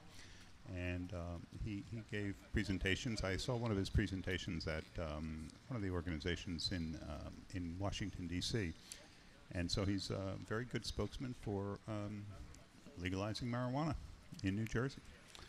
So we're really excited to have him appear at. He's going to be there. Probably give it. So we want you to show up on time this time. The late Jim Miller. I'm usually somewhat on time. Right. 2 out of 3. So Ed Honeyb makes me look good, though. Right. In my defense, what about Ed? Yeah. Yeah. Ed too. Yeah. I've given up on Ed. He's halftime. So- Halftime Ed. Good. But of course, the other big news that even came out after I sent out the agenda a couple of days ago was Senator Booker's legalization of marijuana. Have you talked about that today? Yeah, I looked at it. I was just reading over a printout of. This is like so recent, you know. I what I haven't done is I haven't been on the social media of Facebook to see people's initial reaction. You know, not good enough, is good enough. It's going to be a pushing, shoving match. Jeff Sessions is going to have to answer now, and and it was kind of a surprise. Sometimes we have an idea these things are happening, and I didn't see this coming. Did you? No, not really. I mean, I thought he was pushing for the CARES Act. Yeah. The law the bill that he introduced in Congress that's gotten a lot of bipartisan support. Yeah, I went down there for that because it was known beforehand. Would have been nice to it's a good reason to go to Washington to watch something like that happen, and you meet the right people and all. But so what do you think of it yourself? Well, I'm very happy that he introduced the bill. I think it's great that we need to work for this in Congress. Rescheduling marijuana is so important. It's such a travesty that marijuana continues to be considered a Schedule I drug here in the United States, and has been since 1970, and has no accepted medical uses in the United States. And it is unsafe for use, even under medical supervision, and has a high potential for abuse. And none of that is true. And it was just reaffirmed at the end of President Obama's term. Under President Obama, reaffirmed. I'm hoping the current administration hears the Obama screwed up and he let everybody, because, it's or descheduling would be almost more possible because of people's hatred of all things Obama. And if it's all like, yeah, me too, he screwed this up, help fix what Obama screwed up, right? So it's sort of, you can approach it, people that you normally couldn't approach with this. I think it's real nice, and I get a little self-serving as far as things we do for the coalition sometimes. I think in terms of, how does this help us? Senator Booker is a fan of what we do. He stopped by the original version of it. And we have somewhat contact. I mean, I know who to contact if I wanted to get in touch with him.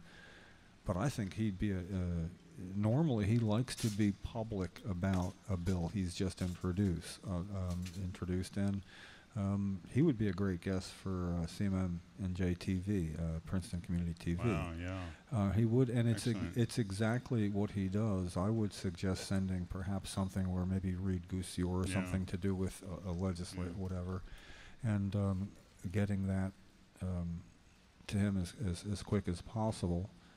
And don't think I'm not going to get in touch with him my own self and say, hey, thanks for stopping by. A few years ago, you got to come by. We got a podcast now and whatever. Right. And just in the hopes that it might be, but you could maybe schedule something that if his schedule's how's that going to work? It's a midweek thing. Right. Well, it's August 28th is our next taping from noon to 4 p.m. Well, that's a Senate recess, isn't it? Yes, it should be. Yes, definitely. Yeah, that'd be right before Labor Day weekend. They're not doing anything then. Excellent. Right. So with Preston's coming, and nice. Right. Yeah, thank you, Con. Yeah, well, that's great. I hope you get to see Senator Booker there, because that'd be wonderful. These guys can do. We got Preston and Senator Booker. That'd be a real power team there. Well, it's not just possible. It's almost probable if we approach it right, because this is standard operating procedure when you do that, and it is Princeton. you know. So Yes, it's yeah. not like we're asking them to come to a meeting where we're chanting, holding signs or anything. Right. It's lovely studios in downtown Princeton, and Yep. it's right up his alley, I would think. Yeah. So this And is not what I do within our organization. We got to get somebody on it, Ken. I'm on it. Trust me. I was on things early this morning. So. Yeah. Good. So those are the big news. That's the big news. Of course, you know, we are in the middle of we sort of just started our 60-day public comment period for adding qualifying conditions too. So the medicinal marijuana review panel approved, or at least gave initial approval to 43 of the 45 petitions, and that kicked off a 60-day public comment period. So when did that begin? How far? 7/25, the day it was posted on the Department of Health website. A little over a weekend now. Yeah. Okay. So unfortunately, it took the Department of Health 2.5 months to post the initial recommendations on their website and start this 60-day public comment period. Was there a time frame for that specific? Yeah. I mean, you know, certain things they violated, starting with the initial annual report. They delayed that for 2 years, and everything's been off after that. Right. But if they delayed the comment period, I think the whole process has been that characterized by delays, and I've been talking to the press about that too. as well as we know, what happens at the end of the comment period is that's likely when the clock for the 6 months that the commissioner has to say yay or nay to these.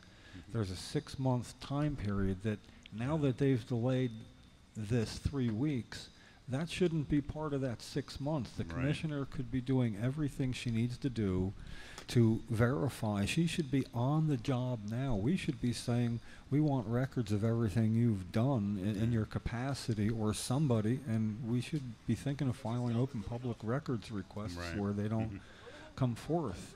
Seriously, that's a good idea, but not for me, because I won't get it done. Where's John Paff, you know?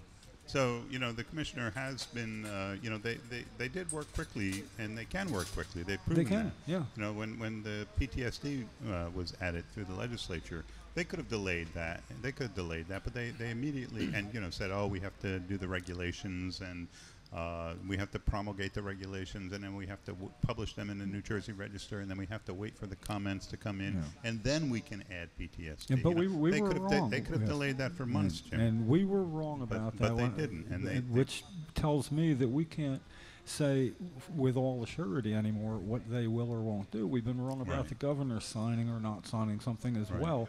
So it's encouraging that we do get to at least approach things as if it can be done. Yes. That's why during the public comment period, I'm urging people who do leave comments to say that you should really already have your mind made up on many of these, as it's been on the table for so long. That's an excellent comment, Jim. Yeah, that especially when it has to do with opiate abuse reduction, which is, now what's it called? Opiate abuse disorder is an indication that was recommended by the panel.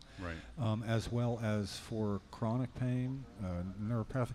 Basically, Dr. Becker explained the pain umbrella and how many things it covered, which is exactly what needs to be done to lower the amount of opiates necessary for pain relief, and yet the administration's been real quiet about that. Governor Christie, Christie opioid panel to share a report. He's the head of the federal thing. So we have an opportunity to say you can't outlast this. You have to either say something about it or say why you're not.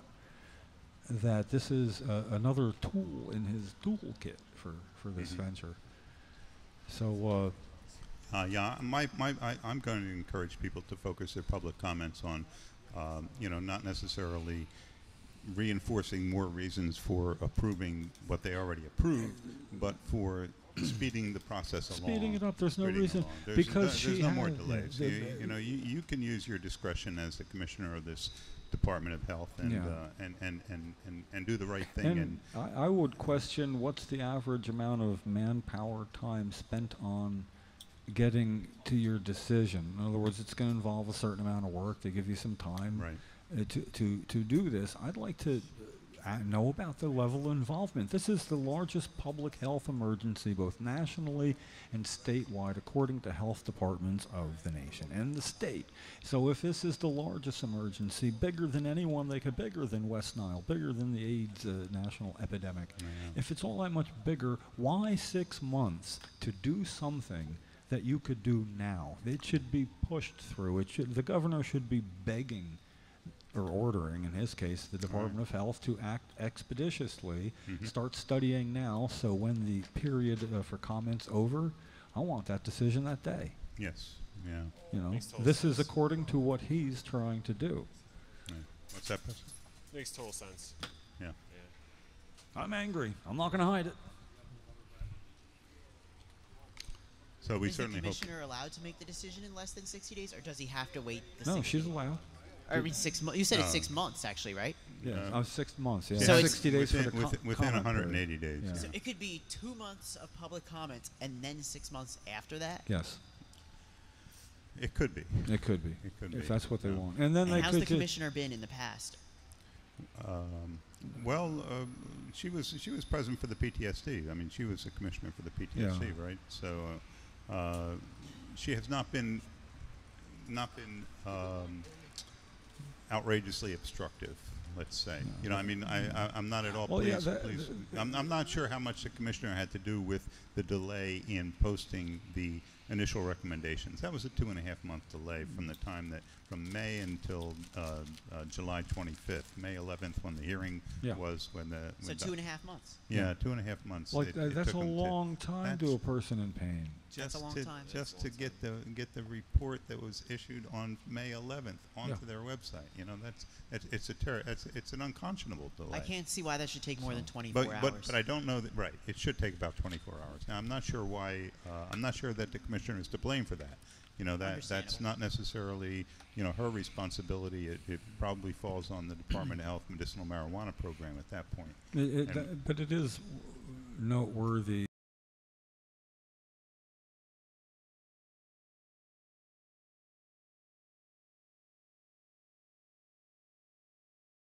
Not even saying that, just the more people that say, how long is this going to take?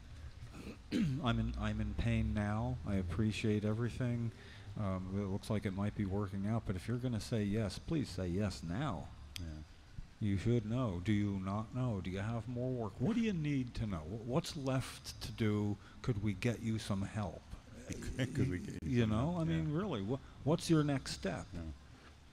You know, so what we can do as the coalition is to make it clear, politely as possible, that we're watching this and we're making sure that patients are going to have to be getting in touch. And, you know, I think maybe it wouldn't be out of place to have a rally there as we did before, with their permission. I mean, you know, how weird is that? I went last time and said the state police said that you need to give us permission to gather here. And they said, okay. So, you know. Well, guys, I appreciate you having me on the podcast. I have to bounce out right now. Definitely looking forward to coming back maybe sometime soon. You have coffee for sale? Brought some samples along for all you guys. So this has some hemp seeds, some CBD. Oh, wow. Well, thank you, Preston. How nice. Appreciate it, Preston. Wow. This is a little sample of just stuff you can get in stores nowadays. And if you're actually trying to find like legit CBD that's high quality, like I was talking about earlier, I mean, you can reach out to us at Cannabates. We're on Facebook and Instagram, YouTube, CANNABATES. Do you guys sell it, or are you guys like you refer? That deserves people a to plug. other companies? Yeah, we sell too. We can just ship it right to your house. You don't have to worry about going out. Where are you located out of?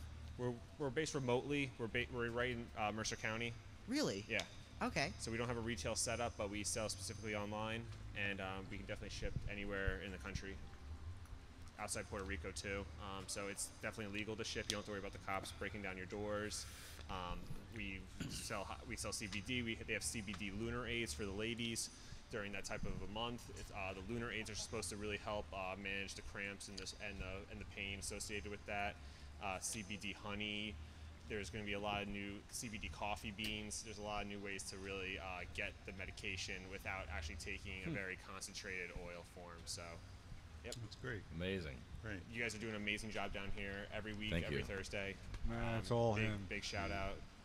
Ken, CMMJ at monthly meetings. Those are always very valuable. I recommend anyone coming out to those. You can get a lot of Okay, yeah, information. Especially Thank you. this one. Yeah, this Yeah. is going to be a big one. So if you can only make one meeting this year, it's going to be Tuesday night. It's Be on coming time. Tuesday, right? Yeah. Preston, what's your website? www.cannabates, CANNABATES.com. Cannabates.com. You'll remember that. We're going to add you to our list here, so. Thank you. Yeah, man. Thank This you. is awesome. We give a credit list Thanks. at the end of each podcast. And we'll be finding out more about you when you're a guest on CMMNJ TV on August 28th. Thank you so much. Great. All the patients and caregivers, stay strong out there. Right. Relief is definitely on its way very soon. Great. Thanks Thank for you, being Preston. here, Yeah, Preston. yeah. Appreciate Thanks it. so much for coming. Good stuff. Take it easy. Good stuff. Thanks, man. Thank you. Awesome. Thank you. So good. All right. That was good. Yeah, man. Yeah. Good stuff. Liking that. All right. Coffee, always appreciated. Yeah. Of course. Oh, yeah. We're waiting for a few people, some stragglers. Oh, Danny, yeah, Danny should get some. T-shirts made of hemp too. Nice. Oh, yeah. And T-shirts, Blazer Trail. Sweet. Nice. Good stuff, man. Good stuff. Wow. Yeah. I tell you, it's a lot easier being a coalition now than when we formed a coalition. There's people to coalesce with all over. You know, you'd have to go hunting before, you know. Yeah. And we're sending out over 1,000 emails a month just to some of our supporters. Not to mention the people on Facebook, friends of CMMNJ. You know. So where I post the minutes, and so I did working on that new format from GoDaddy for our monthly agenda and minutes. I don't know if you saw it, Jim, but I did. it's abbreviated. It's just pictures with links and a little teaser kind of sentence or two about How long some of the issues. How long has that been up? Well, GoDaddy changed the format of its mass mailings, so really it's only been about 2 or 3 months. It's kind of working it into it, kind of working out some of the bugs in it. In the last month, I forgot to provide some of the links to the full article, so that was kind of a mistake. But I decided rather than send another email last month, I would just wait for this month to correct it. So I did. So anyway, Just don't let it happen again. and we got the Fully Baked Radio educational event coming up at Trenton's Mill Hill Park on August the 12th, A week from Saturday. 4:20 p.m. So Yes. we're encouraging people to go to that. I myself will be there. Yeah, I can't make that, as a matter of fact. I have a previous engagement, but I do encourage people to go to that. Well, it's kind of like cool. You're the CEO, and I'm the one you would send out if you can't make it. I'd be like vice CEO when you're out of town. I'll do all the thinning around here now. Yeah. There you go. That's And- good. And of course, down in Camden, they're having the ad hoc Crim committee is meeting on the same day as our meeting, but during the day on August the 8th. So we certainly wish Chris Goldstein and Ricardo Rivera, success at that meeting in trying to decriminalize marijuana in Camden. Well, they have Angel Fuentes on the committee. Really, what is it? Their city council? Is that what it's called? There in Camden. Mhm, Camden Council. Yeah, when you have a fairly strong ally on the council, you can get things done. And the way they go about doing it is very dotting your I's and crossing your T's without fail. They go prepared. So, if it can be a chance of success between the people on the case there, they'll get it done if it can be done. Well, I certainly hope so. It's they were very resistive to having an alternative treatment center located in Camden. They were afraid that it was going to bring drugs into Camden. So. Yeah, that was kind of odd. Bring drugs into Camden. Yeah. There's no more room for drugs in Camden. They're full up. Yeah, they're afraid they're going to compete with the black market there. Yeah, they're going to be on somebody's street corner, undoubtedly. Legal competition. Yeah, and I said, well, I like seeing that initiatives, especially in Camden and Trenton, for similar reasons. Trenton because it's well, it's the capital, and it's just not that big. You can reach the, you don't have to reach far when you're reaching for people in Trenton compared to a lot of places. And so I'm going to be there to support. Are you going to Camden? No, not Camden. I'm going to for Trenton next Saturday. Yeah, I won't be able to get to Camden. Yeah, for no, I can't make that meeting. either. Yeah, that's too much one day. But I mean, I can show up at Mill Hill Park and see where I fit in, whatever they need me to do. I'll be there. Good. But you got to support the effort for the people whom the drug war has affected disproportionately, and those who live in the area where legality will be coming to in New Jersey, to be ready to take part. Well, that's what I like so much about Cory Booker's bill and how he justified it. He said he really recognized how much damage that the laws against marijuana were doing to the minority communities and the inner city communities and the poor people in the inner cities. It's that it was. I think this was the main driver for him. Yeah. That we have to stop punishing our inner cities. We have to stop waging war in our inner cities. Well, it's in the interview they did for NBC and comments from him that's very much a part of his push. And I was thinking another legislator who really should want to go to Mill Hill Park and talk about this, speak about this, would be our own Senator Rice, because I know. But here are the three. Here are the three of us. That guy's full of crap. But wait a second. Did he not say that? Well, it was my concern about it not opening the door for people of color in Trenton. He said something about he stood behind that as his reasoning when you asked him. What did you ask him? He wants the solutions to come organically from the hood. That's what he said, right? Yeah. All right. Well, this is the hood. Yeah. For him, would that not mean going to express that to the people that it would affect? That certainly sounds like what Senator Booker is suggesting. That this is the solution, and I'm coming from Newark. But he really means it. Senator Rice was hiding behind it, and I think might be able. Actually, you talk to him. You could call his office and say, "I'd like you to come to Mill Hill Park and explain it to the people it affects that you say you're standing up for." Blah blah blah. Senator Booker. I think he's the real deal.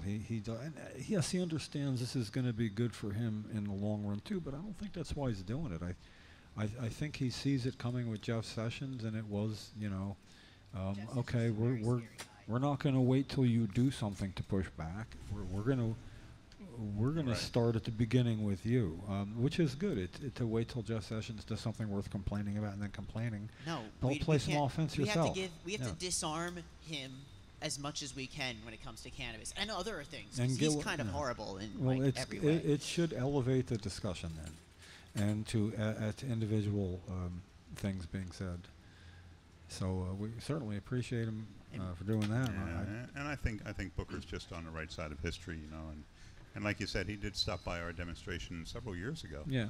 And gave very supportive comments to what we were doing. And what he did that is unusual is he stayed till we ran out of questions, until we ran out of wanting selfies with him or take a picture. Right. When there was he stayed all the time it took, and I thought that was uncommon. Yeah, he went around the block. That first, what happened was the SUV went by.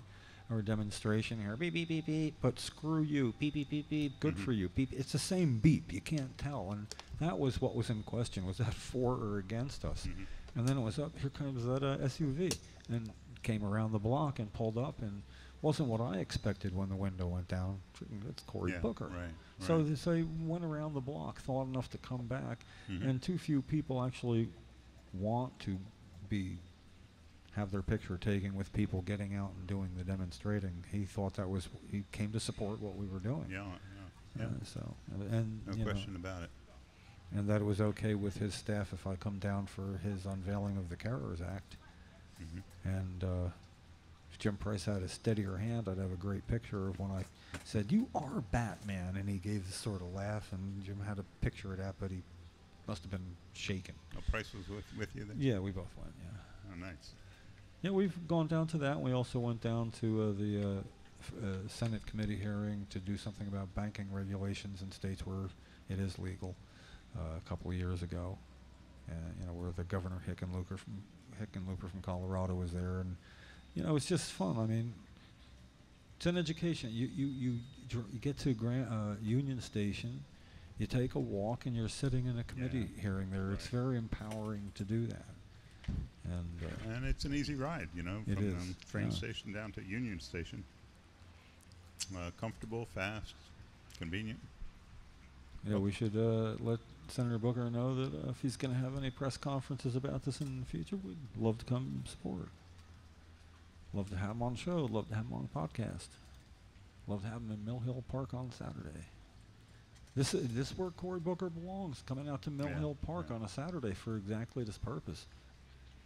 Is there something scheduled in Mill Hill Park right now? Yes, August the 12th. Yeah. So next Saturday, right? Yes, not this Saturday, next Saturday. Fully Baked Radio is having an educational event at Trenton's Mill Hill Park on August the 12th at 4:20 p.m. Perfect.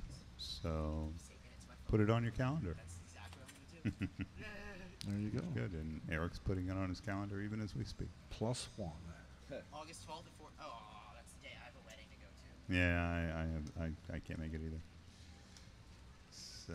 Let me see that. I don't believe it. I think that was. I'm messing with you. Eric is the one that does show up, and if nobody else will, he'll show up. So. Hey, I'm happy to show up. It's something that I believe in 100,000%. Because it not just with myself, the improvement I've seen, but the improvement I've seen with all the people here and everything. Like I can tell it really helps people out. Yeah. Unfortunately, only about 12,000, 13,000 people in the entire state of New Jersey have been legally helped out through the medicinal marijuana program in the almost 8 years now that since the bill passed into law. So that is a real disappointment. We think that you said 10 to 15,000 right now. Yeah. That's what, less than 1% of our population. Yeah. Way less. Point zero. Little number. 9 million people. Yeah, because we have 9. We have 9 million. So that would be. We don't have 90,000. That would be 1%. So If you went by other states, if you throw out the lowest, throw out the highest, take the other states that say were legal before us, and take the number of patients they had at their 5-year point, and you could extrapolate maybe what a population such as New Jersey could have expected.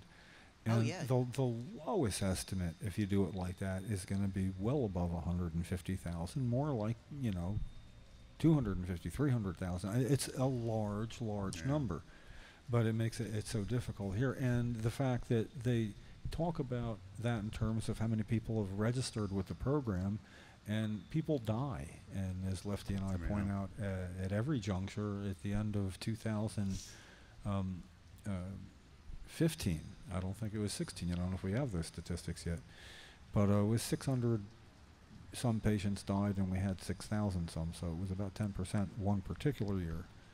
That's an incredibly high number. And that out of those people that have registered with the program, there's just a lot that seem not to have really bought much medicine. Yeah, right. It's so expensive. Who can afford it? Sure. When I get my card, I'm not going to be getting the whole amount. Right. I'm probably just going to be getting the little bit. It's like if I'm going to get a prescription and I can get the generic form, I will, but I'll get the more expensive one. Either way, I'm getting a whole month. It's almost like the generic form is black market. It costs less. It is. It's a variation thereof that can be used as a substitution for the actual. But at least in the beginning, when it was cost prohibitive even more than now, so many patients were they're going to get more medicine if they go to the black market, and they're going to run out either way, but they'll spend less time. It's asking them to make a choice, and I would never blame a person for going with the generic black market version. But as Ken, make sure people also remember that the that just distracted me. That we have already kind of come a long way. You know, it's not as bad as it used to be price-wise. The original $560 an ounce plus tax. It's you know, people are able to get something under 400 and upper threes. That would have been $540 5 years ago. It's certainly never. So is that true around the state with the alternative treatment centers? Do you know if what the prices are in North Jersey for prices at the other alternative treatment centers? Are we still spending $500 an ounce, or was that years ago? I cannot say that I am, but I get a discount because I'm a poor hippie. But I know for being poor, Garden for being State. a hippie. Garden State is like $125 a quarter, so it's around $500 an ounce there. I haven't been there in quite a while, but people Garden said the State, prices yeah. are still about the same. Still about the same, yeah. You can get it on. Well, it's not good. Egg Harbor is like about 112 a quarter. Wow, CS down there in Belmar is like 96, 104 a quarter, right in that neighborhood. They have specials though, Right, some right, different and tiers there and right. stuff. And you'd have to ask Lefty about the other northern Jersey ones. I've never been up there. What about that, Black Lefty? market's What's like what's half the price. what's the cheapest northern legal? Legal? Yeah, cannabis, medical marijuana. Yeah, for the Where, alternative treatment Legal. centers. Where do you go? Yeah, well, legal. Oh, let me think. It's State It's been a sanctioned. while since I bought Montclair. legal cannabis. Oh, that's what you're saying. Well, then you're probably not the guy to ask. No, I'm not the guy to ask. No, I bought some Breakwater cannabis. That was really good, and I go to Breakwater. But how much did it cost? $42.50 for an eighth. Okay. So with all the discounts, I get all these discounts. CMM&J discount. I get a Don't Shoot 'em White discount. I get all these weird discounts. So I'll take them. So it's true. White people do get a better deal. Yeah, my privilege. Well, you get half a discount. I get half a discount for this guy. So anyway, that was a little bit of a distraction by thinking about the price. But the question I really wanted to ask you though, Jim, was one of the reporters asked me how much I thought the program would expand if all of the 43 conditions that were given initial approval by the Department of Health Medicinal Marijuana panel were given final approval and went into effect. So that all the people with opioid use disorder, all the people with chronic pain, all the people with anxiety, all the people with Tourette's, and all the conditions that have been approved, how much would that expand our program? Well, you know, the first guess towards that end would be what percentage of people with chronic pain would apply to be in the program. You know, no matter what you do, it's just going to be a guess. If I had to guess, my feeling was in the next 2 years it could go to 110, 120,000 people. Yeah. If I had to guess. Yeah. Also during that. But in a 2 year period, as if nothing, you know, it could be that many. During that 2 year period, you know, because things might change next year at the legal, recreational, or social. So. Yeah. Maybe less people might be inclined to go into the program, but I still have a feeling that it'll shoot up quite a bit. Give me a number, Bear. What do you think of a number? All right, so wait, what's the current number? 15? Let's say, more like 13,000. Yeah. 13,000, and how many current conditions? About a dozen, 11 About maybe. a dozen, and we're talking 40 more, you said? Well, that's a little deceptive because it's not. Some of them were duplicate applicants. Okay. Some of them All were right. duplicates. And some have like a million people with them, and some have 20,000 people with that indication. So I think the big additions would be chronic pain essentially for any Pain. reason.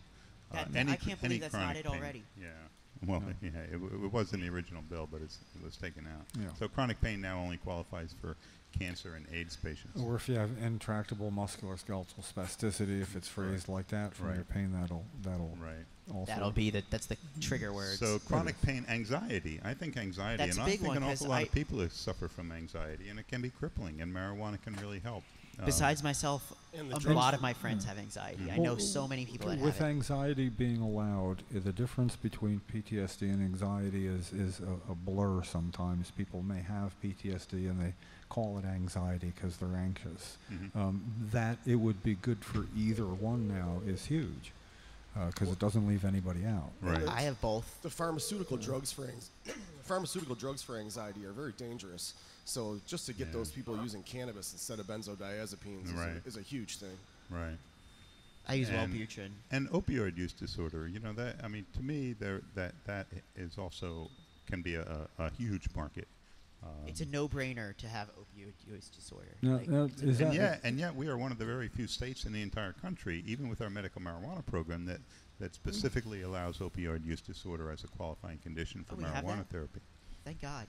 Well, we will Oh, we will if this the initial passes. if the initial recommendations from the panel become their final recommendations. Well, I would then think our governor That'll should save weigh in lives. on this one because he's leading the federal charge Yeah. for that for opioid abuse disorder, and to have a state allow it, he should mention it. Yeah.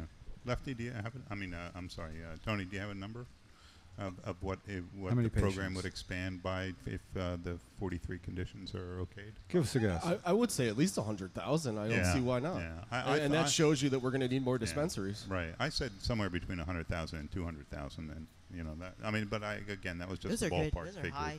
We're all picking the same ballparks here. We're all picking the same. Okay. You know, it is an actual ballpark metaphor. Yeah, it's a ballpark full of people. Where's your center field fence? Mine's at 405 feet. Looks like Chris Goldstein is stopping by with lunch. Yeah, for us Chris. all. Yeah. Right, Chris. I should have brought lunch for everybody. I have some stuff here. Oh, you can share you my did. salad You with just me. didn't know it. What a You nice can share guy. my salad with me. I don't mind sharing salad. We share salad. That's what the Coalition for Medical Marijuana is all about, right? It's sharing salad. So, There we go. All things green. so what are you guys chatting about today? This, that, and the other. The We've news. I like Cory Booker's bill. Did you guys How read about it? that? Our own senator. didn't Our read own the bill. senator. Only had time to read the accounts. I got The Marijuana Justice Act. It's good stuff. You know, compared to other federal legislation that we've seen before, including Senator Sanders' bill in 2015, this goes. I mean, it breaks new trail. Sanders' bill would have only removed marijuana from the Controlled Substances Act. Awesome. Completely, though, right? Yeah. Not Oh, just yeah. from down from one. Yeah, and that's the same in Booker's bill. And understand, there's a matching bill in the House right now. Tom Garrett of Virginia and Tulsi Gabbard of Hawaii also have a bill that would remove marijuana from the Controlled Substances Act. What's funny is that Tom Garrett, since he's a Republican, he calls it decriminalization. But You know, you got Cory if that's Booker what is a gets- Democrat, so he calls it legalization. Same exact thing, removing it from the CSA. Wow. But, you know, that's how you got to play it. It's pretty funny, though. Hey, if those are the words, or if those are the magic words that gets it done, then so I be agree. it. I So mean, be it. I agree. I mean, if there's some sort of, you know, it's like if you say supercalifragilisticexpialidocious on July 4th at Benjamin Franklin's grave, will that change things in America? Anything. You I forgot mean, to wave a magic wand. I know. Well, you know, I got Franklin's glasses or You something. don't get a like lot that. of Mary Poppins references. You know. I like that. I like that. No, Yeah, but that I knew. Then how would I Mary know that? Poppins Never does mind. get pretty high. You know, I'm looking at some of the headings there from the NBC thing. On looked at it this morning, and they're pointing up a lot about studied states, use for chronic pain, fewer opioid users, hospitalization rates for opioid painkiller dependence and abuse fell 23% in states where pot was allowed for medical. Why do they get to call it pot and weed all the time? It's just like starting to piss me off. We finally got rid of them saying dope at least. Yeah. Well, anyway, but you know, then they mentioned the Journal of the American Medical Association study, the 24.8% reduction in overdose deaths. But then they go on to the cost. It looks like something that they could be sold. I mean, they could sell this. Well, you know what's crazy, what Jim? do you think was his reason for doing this now? Was it? I mean, it was sort of a surprise. no, I think I didn't see it coming. No. I mean, Booker's bill. You mean? Yeah. He's been strong on the issue for years. Doesn't surprise I me. think he's getting more and more. I mean, he really stood out by standing against Jeff Sessions during the nomination for Yes, he did. Attorney General. He was the only U.S. senator. He broke ranks basically when he did that. That is improper for a senator. Improper for a senator to do Well, that against another senator. It just So it was a wasn't big etiquette. stand. Yeah, it wasn't etiquette leading up to this point. But we're sort of outside the usual etiquette with this At this administration point, all anyway. etiquette's gone. And that's what's important about what Booker is saying here. I see a new passion in him. I mean, he was one of the guys that 3 or 4 years ago wasn't quite ready to endorse full legalization, if you remember. He was sort of a fence sitter a few years Right. ago. He was.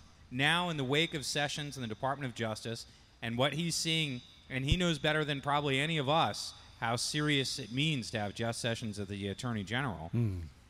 I think that's lit a match between his toes on this issue, rightfully so. Beyond that, when the Department of Justice is out there rolling back civil rights in general, I mean the stuff that we built on, here's an issue where we need to break, again, we need new civil rights when it comes to marijuana reform. So there's a real threat there. So I think Booker's right. A lot of analysts are out there saying, well, it doesn't have a chance. It's a GOP-controlled Congress. Yeah. It'll go nowhere with the Trump administration. Well, it'll go nowhere if you don't try. Well, but that's why I think Booker's doing it now. It might go nowhere if you try. I think that's why Booker's doing it now. He knows that this is an issue that has bipartisan support, and that we don't. American people support he's not playing defense. I like that. He's saying, "Okay, we already know what Jeff Sessions is going to do before the game starts. I'm going to start the game here." And he's sort of made Jeff Sessions in a position of playing defense. And how is he going to defend somebody, one, who's right, and two, he can't be saying Cory Booker's looking for things like it's as bad as heroin or something like that. He wants the discussion to happen, and this is a way to do it. And it's on criminal justice. I mean, that's the other thing that Sessions really has no room and no quarter on. When we come to the civil rights and the social justice aspect of how marijuana prohibition has played out. Look, when we talk about institutional racism in this policy, I mean, we're serious. Racism was built in to marijuana prohibition's core programming from day one. The whole time. From Harry Anslinger to the Nixon administration. I mean, John Ehrlichman, who was Nixon's policy chief, at least last year in 2016, that Harper's Magazine interview, at least we finally got some honest confirmation of what was really going on in the White House. And they were using drug laws to target specific groups of people. And when it came to how it all played out, and that's how it's played out in Philly, that's how it's played out in New Jersey. And that's why Booker's bill is important, because it gets to that core aspect of institutional racism, not just changing the law, but trying to come up with a solution to get something back to the people who this horrible policy has impacted for so long. And that's something that nobody's talked about really before. So that's also why Booker's bill is pretty profound. Well, it is. I'm looking forward to seeing over the next few days, especially how this plays out in the news cycles, how much play it gets. If it's, right now nothing's bumping it off, for its extreme nature, which can happen at any moment. I say that now, but something's probably going on as we speak. I'd like to, it's worth discussing. I mean, it's normally what the media likes, to use the word marijuana, pot, weed in a title, and something of national like this. I'm kind of surprised we haven't got more calls from our own media. It's great. People wondering what we think. It's great that it's our senator. It's not the senator from Alaska. Right. It's not the senator from Vermont. It's the senator from New Jersey. That's a senator awesome. we can vote for. Yeah, he's a senator I did vote for twice, as a matter of fact. Oh, yeah. Booker kicked off his campaign in my hometown in his first run, Willingboro, New Jersey, as a matter of fact. Does that mean we should ask Senator Menendez what he thinks of this? I think Senator Menendez has been as oddly silent as Donald Trump since he got into office on marijuana policy. I mean, where is Senator Menendez? Which is why now we have a vehicle to ask him about. It's a perfectly logical question. All U.S. senators. Where's Bob Casey from Pennsylvania on marijuana policy? This is our other. We can't ask both our senators what they think. I'm not going to ask Senator Booker, what do you think about Senator Booker's bill? He's probably going to say he likes it. You could let him know that you support that's it. worth a thank you. Absolutely worth a thank you. But with me, it's kind of worth a thank you and a question. Say, do you think you could come to CMMNJ TV at Princeton? Yeah, we're going to try to get him to CMMNJ TV, Chris. Because if he can, if it's something could all be on his schedule, he's been known to not be shy about doing a little promotion for a bill like with the CARES Act. He was taking his opportunities where they lay. It's great timing for the bill. I mean, not only is now a great time to be in the press, but I mean, you have to understand, National Normal Conference is coming up September 10th through 12th in Washington, D.C. The reason for that timing is because both houses of Congress will be in session. They'll be there for a joint session so we can talk to all these legislators. Joint session. Joint session, yeah. Yep. The joint session will mean something new once Cory Booker's bill passes. I mean, they brew beer in several congressional offices. I mean, they have home brewing as like a big thing on Capitol Hill. when the marijuana gardens are available to the congressional staffers, like they are to everybody else. Yeah, they'll be doing easier That's when the joint internships, session means yeah. something. That's what it'll mean something different. Well, people can grow marijuana in Washington, D.C., but not on federal property. No. So I'm a little concerned that there aren't bipartisan co-signers of the bill or well, maybe there are no co-signers to the bill right now. Actually, you know, yeah. and that was kind of telling. Unfortunately, that's what happened. You know, when Sanders came out in 2015, you know, that was probably the crescendo of his campaign, was when he announced that he was going to federally legalize marijuana, and he backed it up by introducing a bill in the U.S. Senate.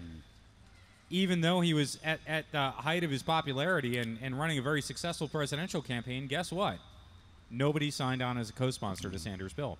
So, and that was telling yesterday. I mean, when Senator Booker is alone on a Facebook post announcing a bill introduction instead of standing there with a number of his colleagues. Why do you think that was? I mean, he had two people on the CARES Act. You know, it's his bill. I mean, you know, it's totally his right to do. But again, what you'd like to see is like 15 U.S. senators standing with him at the announcement of this. I mean, that's what you'd like to see. Yeah, the problem is that from the both Senate. parties. I mean, there's a cannabis caucus in Congress right now, but it's all House members. I mean, it's Earl Blumenauer and it's all these great members of Congress. Jared Paulus, who's probably going to run for Colorado governor. pretty soon. Right? Yeah, Dana Rohrabacher's there. But you know, these are. The House members have a lot of these guys like Rohrabacher and Blumenauer. They've been active on this policy for years. We don't see U.S. senators getting involved. Booker's probably the most, other than Senator Sanders, Cory Booker is now the most involved U.S. senator in marijuana policy I think we've ever seen. So it's so telling that the most powerful body in the government really has been hands off on marijuana policy really up until this point. Again, making Booker's bill even more important. But you're right, Jim. He needs co-signers. He does. And in the House, we've got bipartisan. I mean, Tom Carrot and Tulsi Gabbard are about as opposite as you could get as politicians. They don't work together on, like, anything else. But they joined together on that bill to remove marijuana from the CSA. Well, so he picked up. Who knows? How many co-sponsors did he pick up on the CARES Act after he had Senator Paul and Gillibrand originally, and then after that the fourth or fifth one also was Republican Heller from Nevada, one who stands outside of President Trump's favor now and then. It's interesting. I'd like to think that Senator Booker did this for a reason that might not be clear right now, that it was more important to do this now for whatever the reason. But then I also think that there's... I think he did it because he listens to this podcast. That could be what it is. I think he wants to be on the podcast, you know. Every once in a while we see a blacked-out Suburban drive by here, and I wonder if it's Cory Booker in the back, headed to Newark or D.C. You know. Or Chris Christie. Yeah, well, you know, they have a bigger one for him, don't they? They have a trailer. You're right. They have like a special trailer now. Yeah, I mean, They had to get like maybe we could smell a lot of. They had to get the Suburban with the dually wheels in the back. What can we do to encourage? I mean, people in other states, especially, to approach their senators for co-sponsorship. That it is important, and that there's a lot of people in states. It seems like when they get a little further along, in other words, where's the advocacy coming from California, say Colorado, for well, not for their particular state senators, but for for the U.S. Senate, federal, yeah. I mean, we do have to see these Western U.S. senators start to stand up because they're members of Congress out there. Their House reps have been all over this. We don't see U.S. senators from, Alaska, California, Colorado. We don't see them standing up for this issue a whole lot, Jim. And we don't see even Maine, like Angus King. Like, where the hell is Angus King on all this? You'd think that an independent from Maine would be all over this issue. Well, so what are the advocacy, as it were, in these states?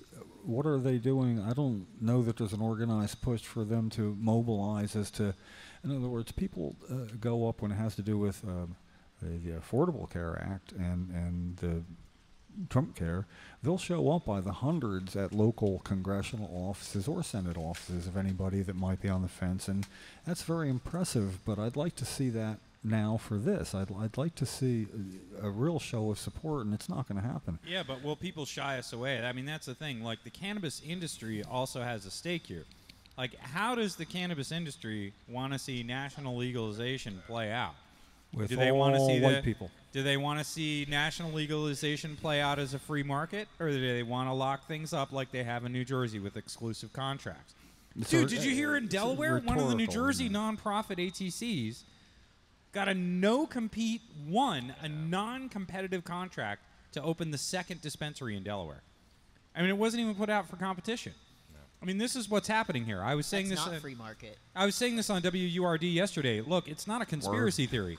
Wealthy white people from other states who have made millions of dollars on marijuana elsewhere are looking to lock up exclusive contracts here and keep black business owners from ever having a chance.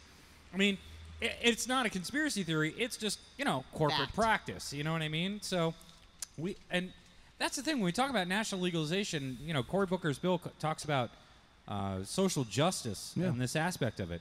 The city of Oakland is the only place in the world right now that's really trying to put things back on track and get people who are arrested for marijuana possession or dealing marijuana, get them looped into a pathway to legitimacy here with the legal market. So, look, there are huge questions to be answered here, and that's the problem. The Senate has just started talking about them for the first time ever. Yeah, it's the beginning of a dialogue, and I think Cory's reasons for introducing this bill are just so key. He really looked like he took the playbook from New Jersey United for Marijuana Reform and talked about all the things that's been saying, and that's part of the New Jersey American Civil Liberties Union. Familiar talking points. Yeah, very familiar talking points. The racial disparity in the arrests, the devastation to the inner city communities. But Batman Booker, living on food stamps in Newark and rescuing people from burning buildings, somehow him delivering the message is really the right person, in my opinion. I can't think somebody, that would better represent in multiple directions. I was a little bit surprised when the announcement came out, when Booker's first post came out. There just seemed to be a lot of posts saying that, they were distressed that he'd take a lot of money from Big Pharma, I guess is one of the things. Yeah. It's tough to be a Democrat in New Jersey and win office without taking money from Big Pharma around here. Right. It's really difficult. I'm getting really also... But I was going to say, if there's one guy who can get into office and then divest of the pharma money, it's Cory Booker. I mean, he's the one guy who could probably get rid of it and still survive. Mm-hmm. Chris, you want to hear something? You want to hear something crazy? Mike Alonso is a MS patient who uses cannabis. Yeah. He's a Republican in the 31st District. He's being shunned by the Republican Party. And may I say the CMMJ does not endorse candidates. We're here listening to Lefty. Right, now how do we talk about this without endorsing Michael? Because this is a big story. You could say the coalition doesn't endorse them, but you personally do. Well, no, it's a story. Jose Arango is shunning Michael. They're not funding him. They're saying he has to show $5,000 in a bank account before they can even talk to him. It's an interesting story. I mean, that's standard practice, Lefty. I mean, really? I mean, I hate to say it, but it's their party, and they can cry if they want to. I mean, it's their political party. You and I can walk up to the Democrats or the Republicans, say that we want to run as a Democrat or a Republican, and if they don't like it, they don't have to give us any money, and if they don't like us, they don't have to invite us to the party. So. As much as he would like to run as a Republican, he can always use it as a moniker. He can run as an independent Republican. He doesn't have to run with the party. He can describe himself as an independent Republican, an independent conservative. There are many ways that he can run an independent run without the party. It's a shame that the Republican Party of New Jersey isn't willing to take on candidates like him right away. No. He's the ideal Republican. He's legal. The ideal They're scared of him. Well, I mean, it's hard to say what the ideal Republican is with Donald Trump in office. I mean, I'm not saying it's him. I'm not saying it's him. May I say, though, that I addressed this issue some years back at the Ocean County Republican headquarters by picketing them on Election Day with burn victim Mike Kessler on Election Day, so that the Republicans of Ocean County and everybody who's a candidate or a county anything to do with the party, they show up at that party headquarters and they'd see us there and come over and say how they are not against medical marijuana. And I'd say, find me a roll call vote where it is not more than 3/4 of Republicans against it and 3/4 of Democrats for it. The votes. is today, Jim. That's what's funny. The CPAC at the CPAC conference, they polled young conservatives about this. When you talk about millennial Republicans, 63% of them wanted to see legal marijuana. No, I understand that, So- but it's the party patriarchs that are still somewhat pulling a lot of strings that they have to be sort of.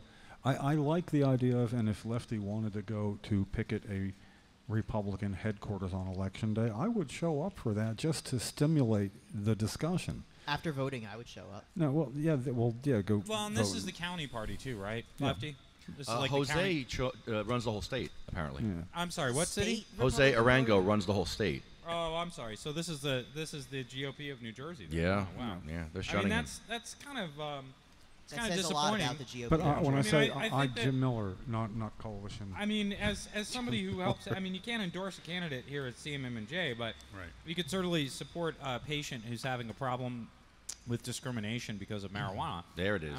Yes. That's And discrimination. this is a political candidate who's being discriminated against by a political party because he's using marijuana as an issue and is himself a medical marijuana patient, right? Yes, sir. So, okay, that's a problem. Yeah, it's a big and, problem.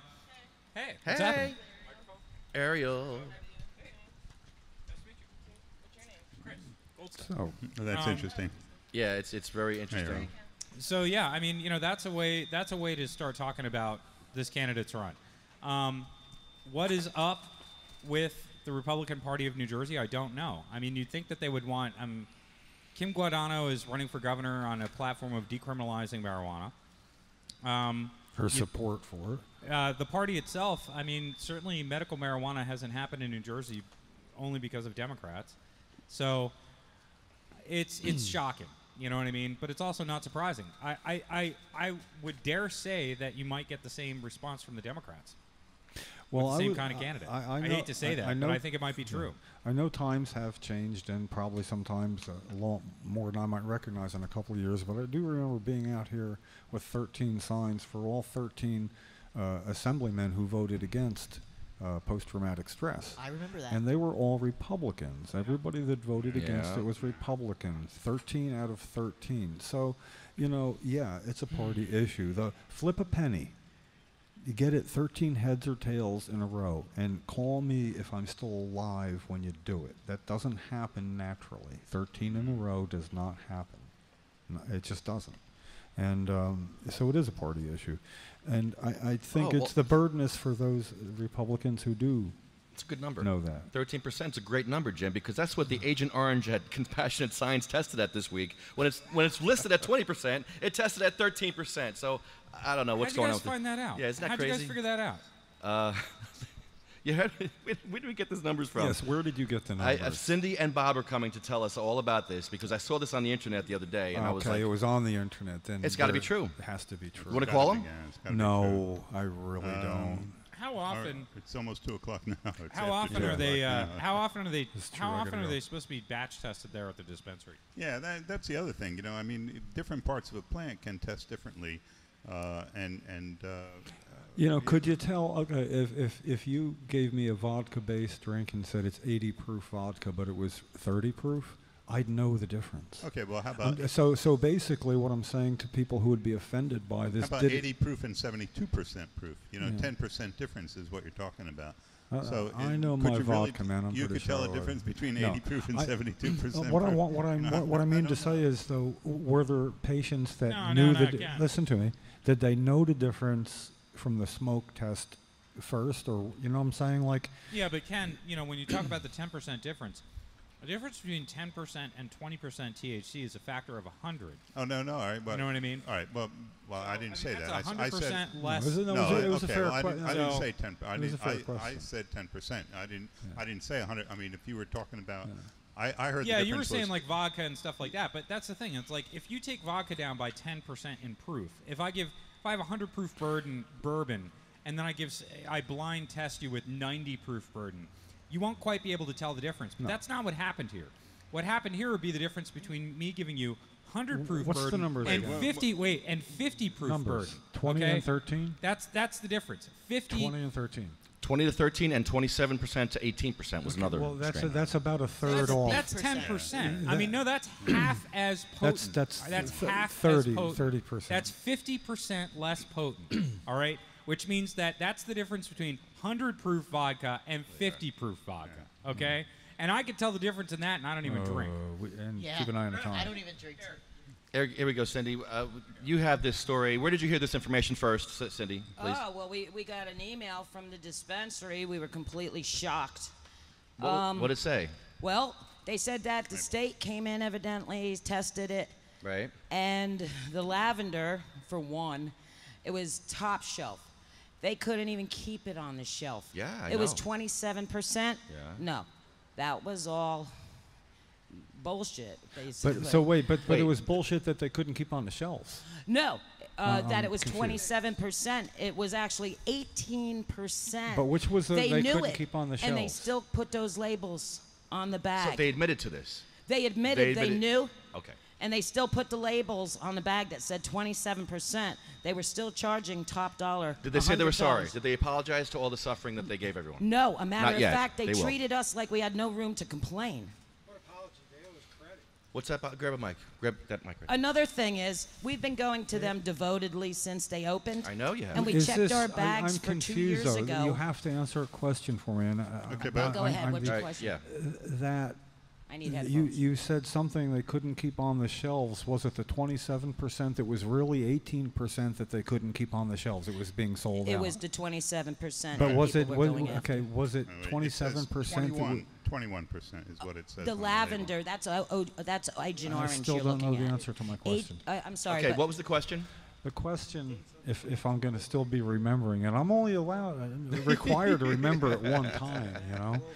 The question is, okay, it was being sold rapidly, the 27%. Yeah. Okay, the question is, I was it remember the, your question, if you was it the don't. 27, listen, the 27%, was that the real, or was it the 18% that was said was 27% that was being sold? In other words, could people tell the difference? Could you tell the difference by using yes, Yes. It didn't seem strong enough? Yes. A matter of fact, another example, Bob, it? Beforehand, before you found out, could you tell? Yes, we could. We've You been already complaining. so We've this been okay, complaining but this for did, over so a year. this wasn't a surprise. Not you thought it was undercut? Me and Bob were actually going to take a ride to Connecticut and pay the extra, $40 a person to have our bags checked, because he was paying $100 a quarter for Agent Orange, even though there was better stuff on feature. Because the Agent Orange was supposed to be 20%, it was 13%. Now, I mean, that's kind of close to hemp as far as I'm concerned. I'll take And- some of that right now. I'll take it off your hands. Well, I realized that we were using twice the amount. My bag that should last 4 days was gone in 2 days. We just weren't getting the same effect. I use it in edibles. So I have to measure out a certain amount that I use for sleep or I use for anxiety. No, you should know the amount. Absolutely. Well, of course you're supposed to know the amount, but when you're going by what they're saying it is, and then what it really is, of course, it wasn't working the same. To be clear, how can we be sure that they put those labels on after they became aware of it? I'm missing the timeline. They admitted it. They said we put the labels on even after we knew? Yes. They said that. Yes. Well, we found No, but they actually, who said that? Bob, was it admitted? I believe so. Email or a message Yes. put on their site. So they did. Well, then that's wrote it. that's. Yes. Give him a mic. Here, give me a minute. Finish chewing and swallow. Chris is so upset he's Do talking you his mouth full. Okay, here we go. Got Chris all have pissed some off damn now. lettuce. I know. I need All right, lettuce. I need lettuce Okay, now. what I didn't understand before, taken some of the dispensary cannabis from New Jersey and gotten it independently tested. But now I'm even more upset because what you're telling me is that the dispensary for months was selling marijuana labeled at 21 to 27% THC, that you were buying it for a higher price based on the THC level. This is something we have to talk about, is that patients are often buying by the label amounts. You know what I mean? So Dispensaries know that higher THC demands a higher price, and they charge it. They were charging you guys the higher price the whole time. And then you get an email from the dispensary that says, the state came in and tested our marijuana. We got the numbers wrong. For 2 years. We're not giving you any of your money back. We're sorry for the inconvenience, but here's my question. How are you supposed to trust what they're saying on any of their strains ever, anytime, this whole time? That's my question. You can't. We can't. We've lost total trust. Well, I mean, that's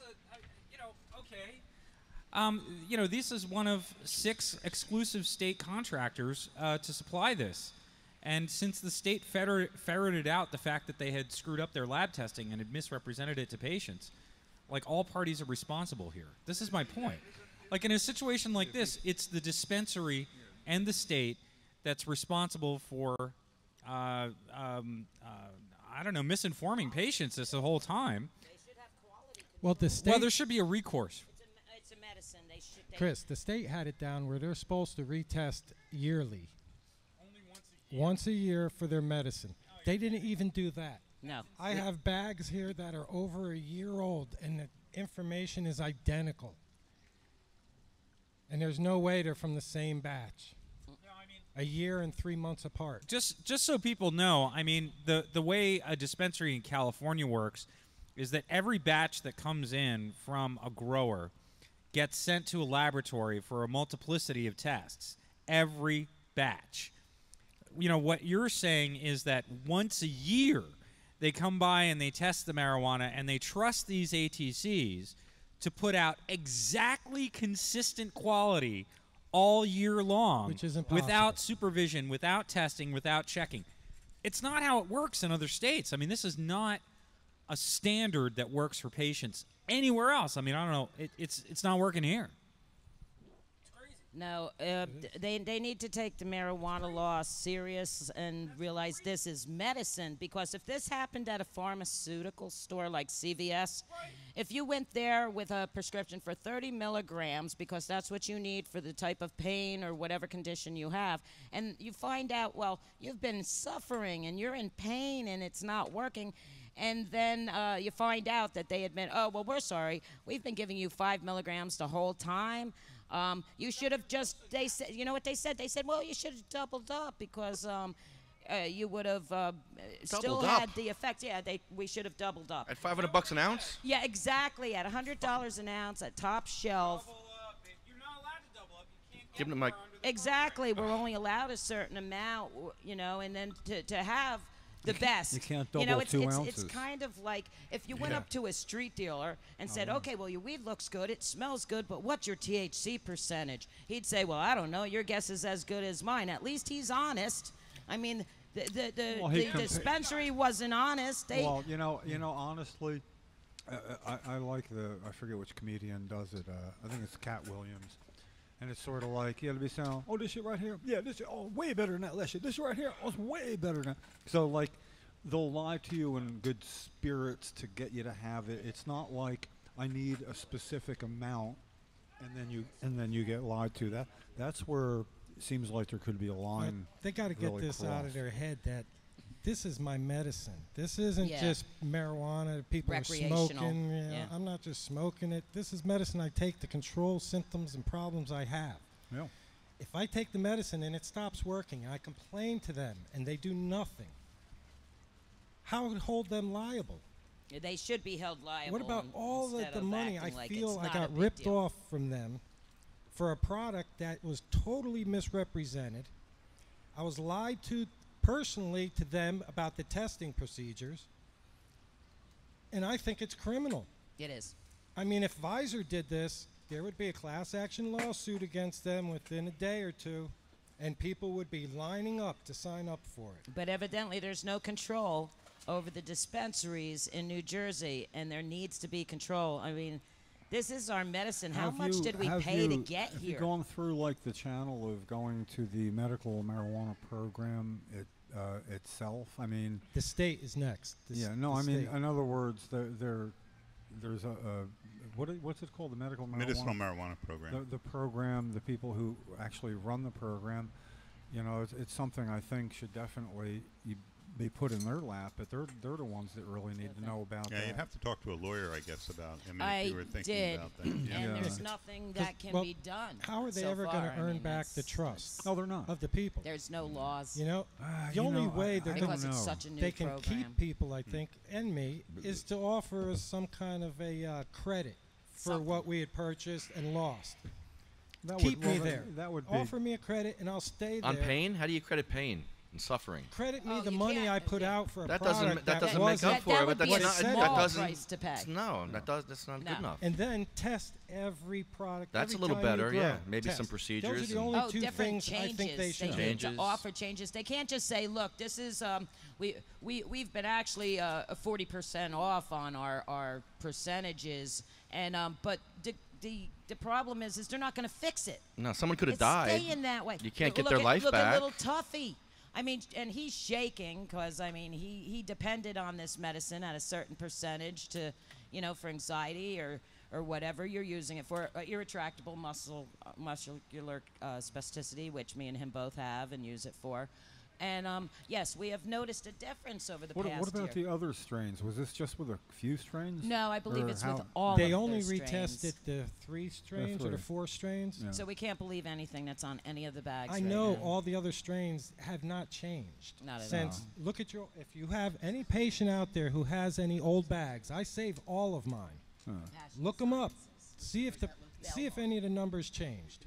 Yeah. Well, I can. that's not good news. No, from not- someone I thought was the best in the business. I'll tell you though, The having leader. having this at the end of the show before the remembering all the people who have died, at least we're not coming from an incredible high to an incredible low. No, but So, we're coming to something that yeah. needs to be corrected quickly. Yeah. Well, And- that's why I suggest going to the program or whoever. I don't even know who the director of the Because program if is. I'm suffering, I know there's other patients suffering. But you want to go on record as having talked to somebody at the program like ASAP. Go on, make sure you have whether it's an email or an email follow-up. But that's, something you want to touch that base in addition to everything else that you can think of doing. Don't forget that, the normal quick first channel. Because when you don't get, or if you don't get satisfaction there, it's kind of like we never just go out and protest something until we've been denied the front door. Hell, if we had a seat at the table, we wouldn't be here today. So basically, it just seems like I think your solution is pretty stand up, because it's sort of like, okay, we took it on the chin for having less medical care than we thought, but the problem is now, how do we move forward? How do we guarantee this? What do we change? That's practical. That's pragmatic. Yeah, but if it's not addressed now, they feel like they got away with it, or it becomes general practice. It's always sooner than later when it has to do with addressing a healthcare issue, especially concerning our program. I mean, this is, I'm not just what we curious do. how many patients are actually felt the difference in the medicine. Well, that was my original question before you came here. I know I did. Well, not how many, but was there a general notice on people's part? And they know that I wait for the Agent Orange to come around. They all know that. I talk to every single one of them. They there. say that. They say whatever they want to say to make you happy, to make you feel better when you leave that room. But I don't think there's compassion. I really don't. I've had women in my life who have done the same thing. It's just such a letdown when I find out I'm not the man I thought I was. Yeah, it's pillow talk. Yeah. It's promises in the dark. Yeah. It's a Pep Antar song. And cab fare. But as a business, you got to keep going. So you got to suppress and make the people who are not happy happy. Pragmatic. There you That's go. what I'm talking about. They need to confront Pragmatic. us. They should have. But how do they take back your suffering? You suffered all this time. How do they take that Well, back from you? That's his dealing. I'll give that to them because See, they supply everybody with a product that's hard to get. He understands that's what you give. It's a give and get. But that's what he's giving. they've He's gone saying- over the step, Yeah. and they need to come back and they need to make it right. They can't just say I'm sorry. Yeah. No, that's not going to cut it No. now. Yeah, and They need to earn people's trust. The best way is test every crop. Let everybody know you're testing every Here's crop. the problem. The state takes a third of their crop.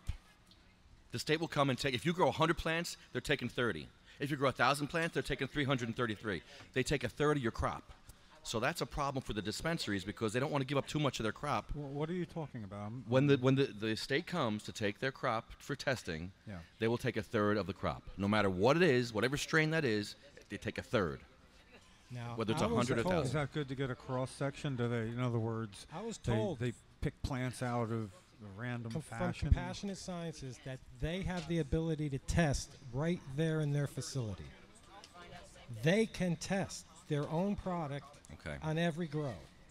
At least if they were honest, they would do that and put up the honest results. They have a state they come in. They don't need the state. They have their own guy come in. A state guy, I think, works but there. They told me they had all the equipment there to test. And I asked them why they didn't, why they don't. And they said because they don't have to.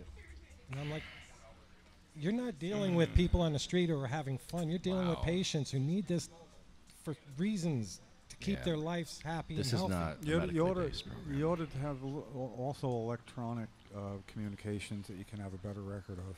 Yeah, because normally if you say something bad about them on their site, they'll kick you off. They kick you right not off. on your site. I'm talking about email. That if you can physically talk to somebody, you want to be able to email a follow-up to be clear about what you said or whatever. Basically, because I believe you, because I know you and I trust you. Right.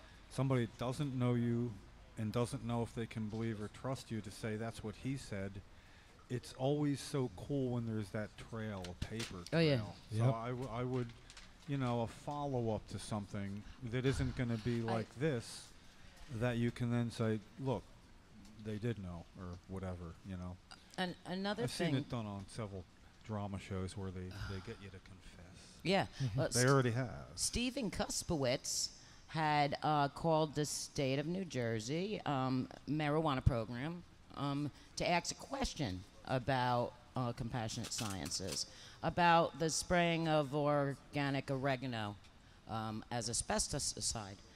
and why would they need that? And why would they need that? Well, they said, we'll have somebody call you right back. Next thing he knew, he was getting bawled out by Compassionate Sciences. They called Compassionate Sciences, said one of your clients complained. He didn't complain. He was asking a question. He really never complained. He just had a question. And they threw him out. They kicked him off the site. I'm sure they won't let him in the dispensary, right? Because he asked a question. That's typical, very typical. We're afraid to even question what they're doing, because if we You're call not- the you're on a state. podcast. You're not going to convince me you're afraid to question them. No, I'm not saying I'm afraid. I'm Worldwide, saying everybody can I'm see us. speaking as we the patients. Yeah. Then we the patients are okay. afraid to question. Because I say you patients here aren't afraid to question. We I'm are not. saying We're that. activists. We will fight to death because that's what we do. Well, that would be counterproductive, but I know what you mean. Yes. Well, we Jim, I will want to fight to thank our you. deaths. I want to thank you, Jim, and cmmnj.org for all the work you guys have done to get cannabis legal in New Jersey for medical purposes. SativaCross.com, MagicalButter.com, Happy Daddy Products, NewJerseyWeedman.com, who still sits in jail. Why is the Weed Man still sitting in jail? Hello? What happened at the last hearing? Hello? Justice has been delayed. Bail hearing. What, Hello? hello, help me out. Tell people. Justice delayed again. He had a bail hearing on Monday. Oh God, yes. And it was delayed. It was I don't know. I mean, basically, you show up and nothing. We're not moving forward Nope. until another day. What about what Cory Booker said? Hey, we're getting it at a federal level, right? Aren't they going to Yeah. take it off of the Whoa, schedule? whoa. Focus. Weedman. Back to Weedman. Weedman, focus. Weedman. Cory Booker. No. We're talking about Weedman right now, and he's suffering in jail. We're sitting here, and we're able to smoke cannabis, and Weedman's sitting in. Can't Cory help him? No. No. Okay, so while he's still mean in federal there, his and 180 I'm not aware of Cory Booker's legislation saying anything about chicken wings. Oh yes, he mentioned because watermelon. that's the problem here. Chicken wings after 11. And that's also what's funny is Cory Booker's talked about federal bail reform. If you want to talk about a tie-in here, the sad thing about New Jersey Weedman is that this case has, at this point, less to do about weed and more to do with the bail reform that was passed in New Jersey last year. Yeah. They talked about cash bail reform, but the problem was when they did bail reform, quote unquote, they also they reformed the crap out of bail. You want some bail reform? How about some bail reform? No bail for witness tampering. Only Charles That's exactly what they Manson did. Can get bailed, and O.J. Simpson, right? Yeah, murders, rapes, gangbangers, guns. Okay, O.J. Simpson is on parole, and all right, it's not bail, you guys. That was a parole from prison. What did he all do? right. He only killed 2 people, right? Well, again, he wasn't in prison for that. He was in prison also for chicken wings, I hear, somewhere in Las Vegas. I think he was trying to beat somebody up over that. Over a chicken wing. No, New Jersey Weedman is in jail right now because of that long, drawn-out case, but he remains stuck because of the Bail Reform Act in New Jersey, removing the ability for cash bail for anybody in a witness tampering case. It's sad and unfortunate, and you're right. He is suffering, and he's stuck. I'm not sure what he's going to find his way out of it. I read the most recent article. His lawyer stuff has been over the top. I've never seen anything like this. I know, right? And I think that's going to be the problem for him is that, when he's in trials and he's in cases and he's got juries that it's all about marijuana, he's right on, he's on familiar ground. Judges are on familiar ground. Everybody's on familiar ground. Nobody knows what the hell to do with this case. It's totally new. Brand new Bail Reform Act. Totally wild accusations. Lawyers doing crazy stuff. It's not going to be easy for him. Dog the bounty hunter. I mean, it's crazy. Al Sharpton should get involved. That's instead of Cory Booker, I think Al Sharpton should come and help out New Jersey Weedman at this point. I think it would probably be a better thing. I do feel bad for him, though, because at the end of the day, he wasn't wrong. The chicken wings charges and everything that happened with the joint, he was proven right on. He could have been open. There was no reason for them to be shutting him down. There was no reason for the Trenton police to create this conflict. He pissed him off. Well, the Trenton Police Department chose to create a conflict with this business owner, and there was no reason for that. Again, it's back to discrimination. I mean, why is the Republican Party saying this? Why the heck was New Jersey Weedman singled out? I mean, again, it's because he's New Jersey Weedman. It's pretty damn obvious. Kind of provoking. But that's the whole point. Just because you're New Jersey Weedman is not a legal excuse or an ethical excuse, quite frankly. Even if it were legal, it wouldn't be ethical for the police department to target him just because of who he is and they don't like him. That is the scary part right there. Yeah. That is it. It's not. They're supposed to be above that. And, he's supposed to be able to poke them legally. And when he's right and can still be in jail even though he's right, that's the scary part. Yeah, well, that's why what we're talking about, I mean, this is the thing. It's easy to call out an individual racist. It's easy to go, oh, that person's a racist right there. Because they say racist things and they make themselves clearly racist. Institutional racism is tougher to point out, and it's tougher to ferret out and say, everybody says, well, marijuana prohibition's racist. Well, it's not screaming epitaphs at me. You know what I mean? That was Harry Anslinger. That was President Nixon. The policy is just the policy. It's not being racist. But, again, through what we see in New Jersey Weedman's case, what we see in the number of arrests of black residents in Philadelphia and Camden and other places, is that we can point at these things and say, that's institutional racism. That's racism right there. It may have institutional instead of personal in front of it, but it's still racism at its core. And it's saying it right there. It's acting in a policy. So, again, Weedman has suffered too much from institutional racism along the way. And unfortunately, along the way, everybody gets a little numb to that fact. They're like, oh, well, New Jersey Weedman fighting institutional racism again. It's like, but again, he's the only one out there doing it. It gets repetitive a little bit out there every once in a while. But now it's the time. Now it's the time for other people other than him to be doing it.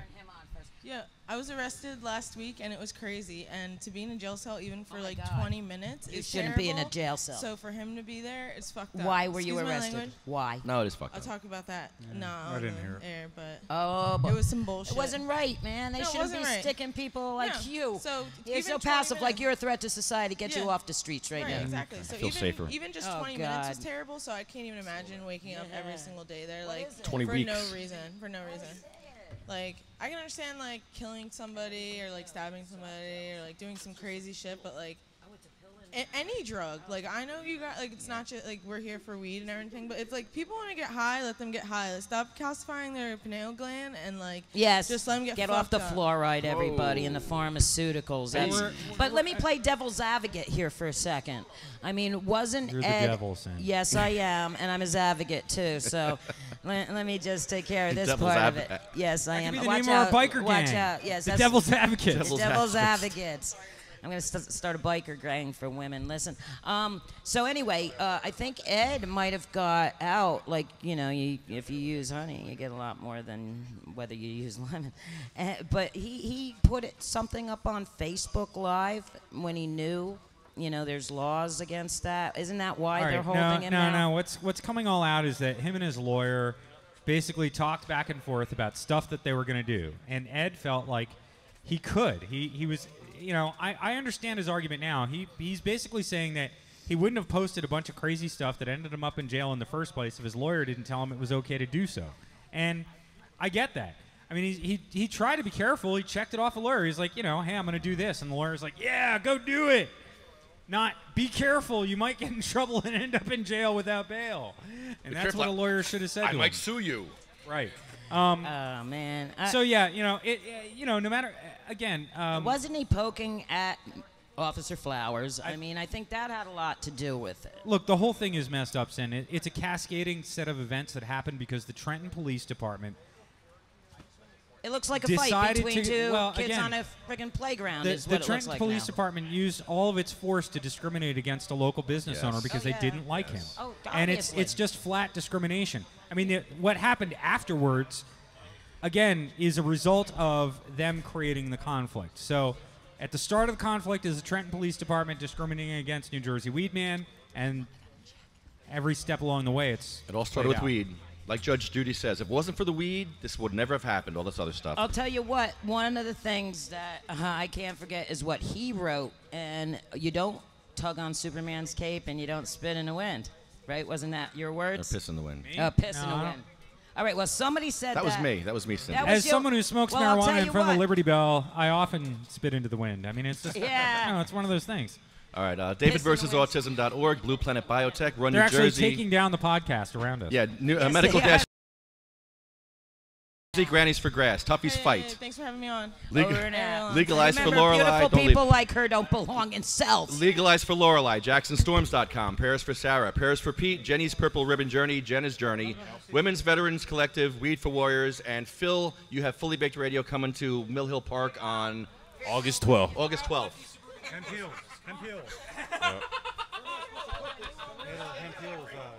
Hempheels.com. And Phil Charles, tell us what's going on next week. Yeah, so August 12th, me, myself, Jason from Lighter Side of Trenton, CMM&J will be there. We're pretty much just trying to end cannabis arrest in the city of Trenton within the 7 square miles that we have in the capital of this state. Join us. So what we're doing, we're just right now just spreading the word, getting people aware. We're going to have petitions out there for people to sign. Is it a standalone event or will it be a follow-up? Was that? Is this a standalone event or will there be a follow-up event after the 12th? Nah, this is there will be more follow-ups. So this is the first of 3. Cool. We're going to do one a month. We're going to do one in August. We're going to do one in September. We're going to do one in October. And then in between, we're going to have smaller meetings with people that want to learn more about decriminalization, that want to know more about cannabis and what's happening and what to expect when it hits New Jersey, you know. So the biggest thing that I feel as though the problem is education in Trenton and in just New Jersey. People just don't know about the cannabis laws and what's going on. So August 12th, we're going to start educating people. We're going to have voter registration forms for people to sign up.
Hey, how are you? I'm good. Getting excited. Oh, yeah. Honey, honey, honeybee. Honeybee. Deep from Is that Oregon, funny? it's honeybee. Honey, what's up? Oh, man. Oh, man. What a show. Well, we brought you back for the list. I know you love this part of the show. It's the worst part of the show. It really is. It's so sad. It's bittersweet. It's all fun and games until the list. And then it's like, oh, Yeah. ouch. This shit's real as fuck. I'm not supposed to curse like that. I curse because there's no kids around. I curse because. I curse because I am. I think because I am. So we start off our list with Cheryl Miller, as we do every week, because Cheryl Miller started this all for us. Here at the State House, she came here. She was pushed around by Jim in a bed here. And she was amazing. Sabina Rose, Diane Ripatella, Gracie, Cindy May, Marie, Jack, Joan Ford, Randy Robertson, Chad, Jeremy, Colette, Matt, Troy, Russ Perry, Jay Orletto, Roger Barber, and Honeybee, your son Michael Dillon is on our list. I'm sorry, every week we have to open up this wound, and I'm hoping this helps somebody. I really does. I do hope this helps people. It does. You know what? It really helps me. Because this is so difficult, and I hope it does help someone else.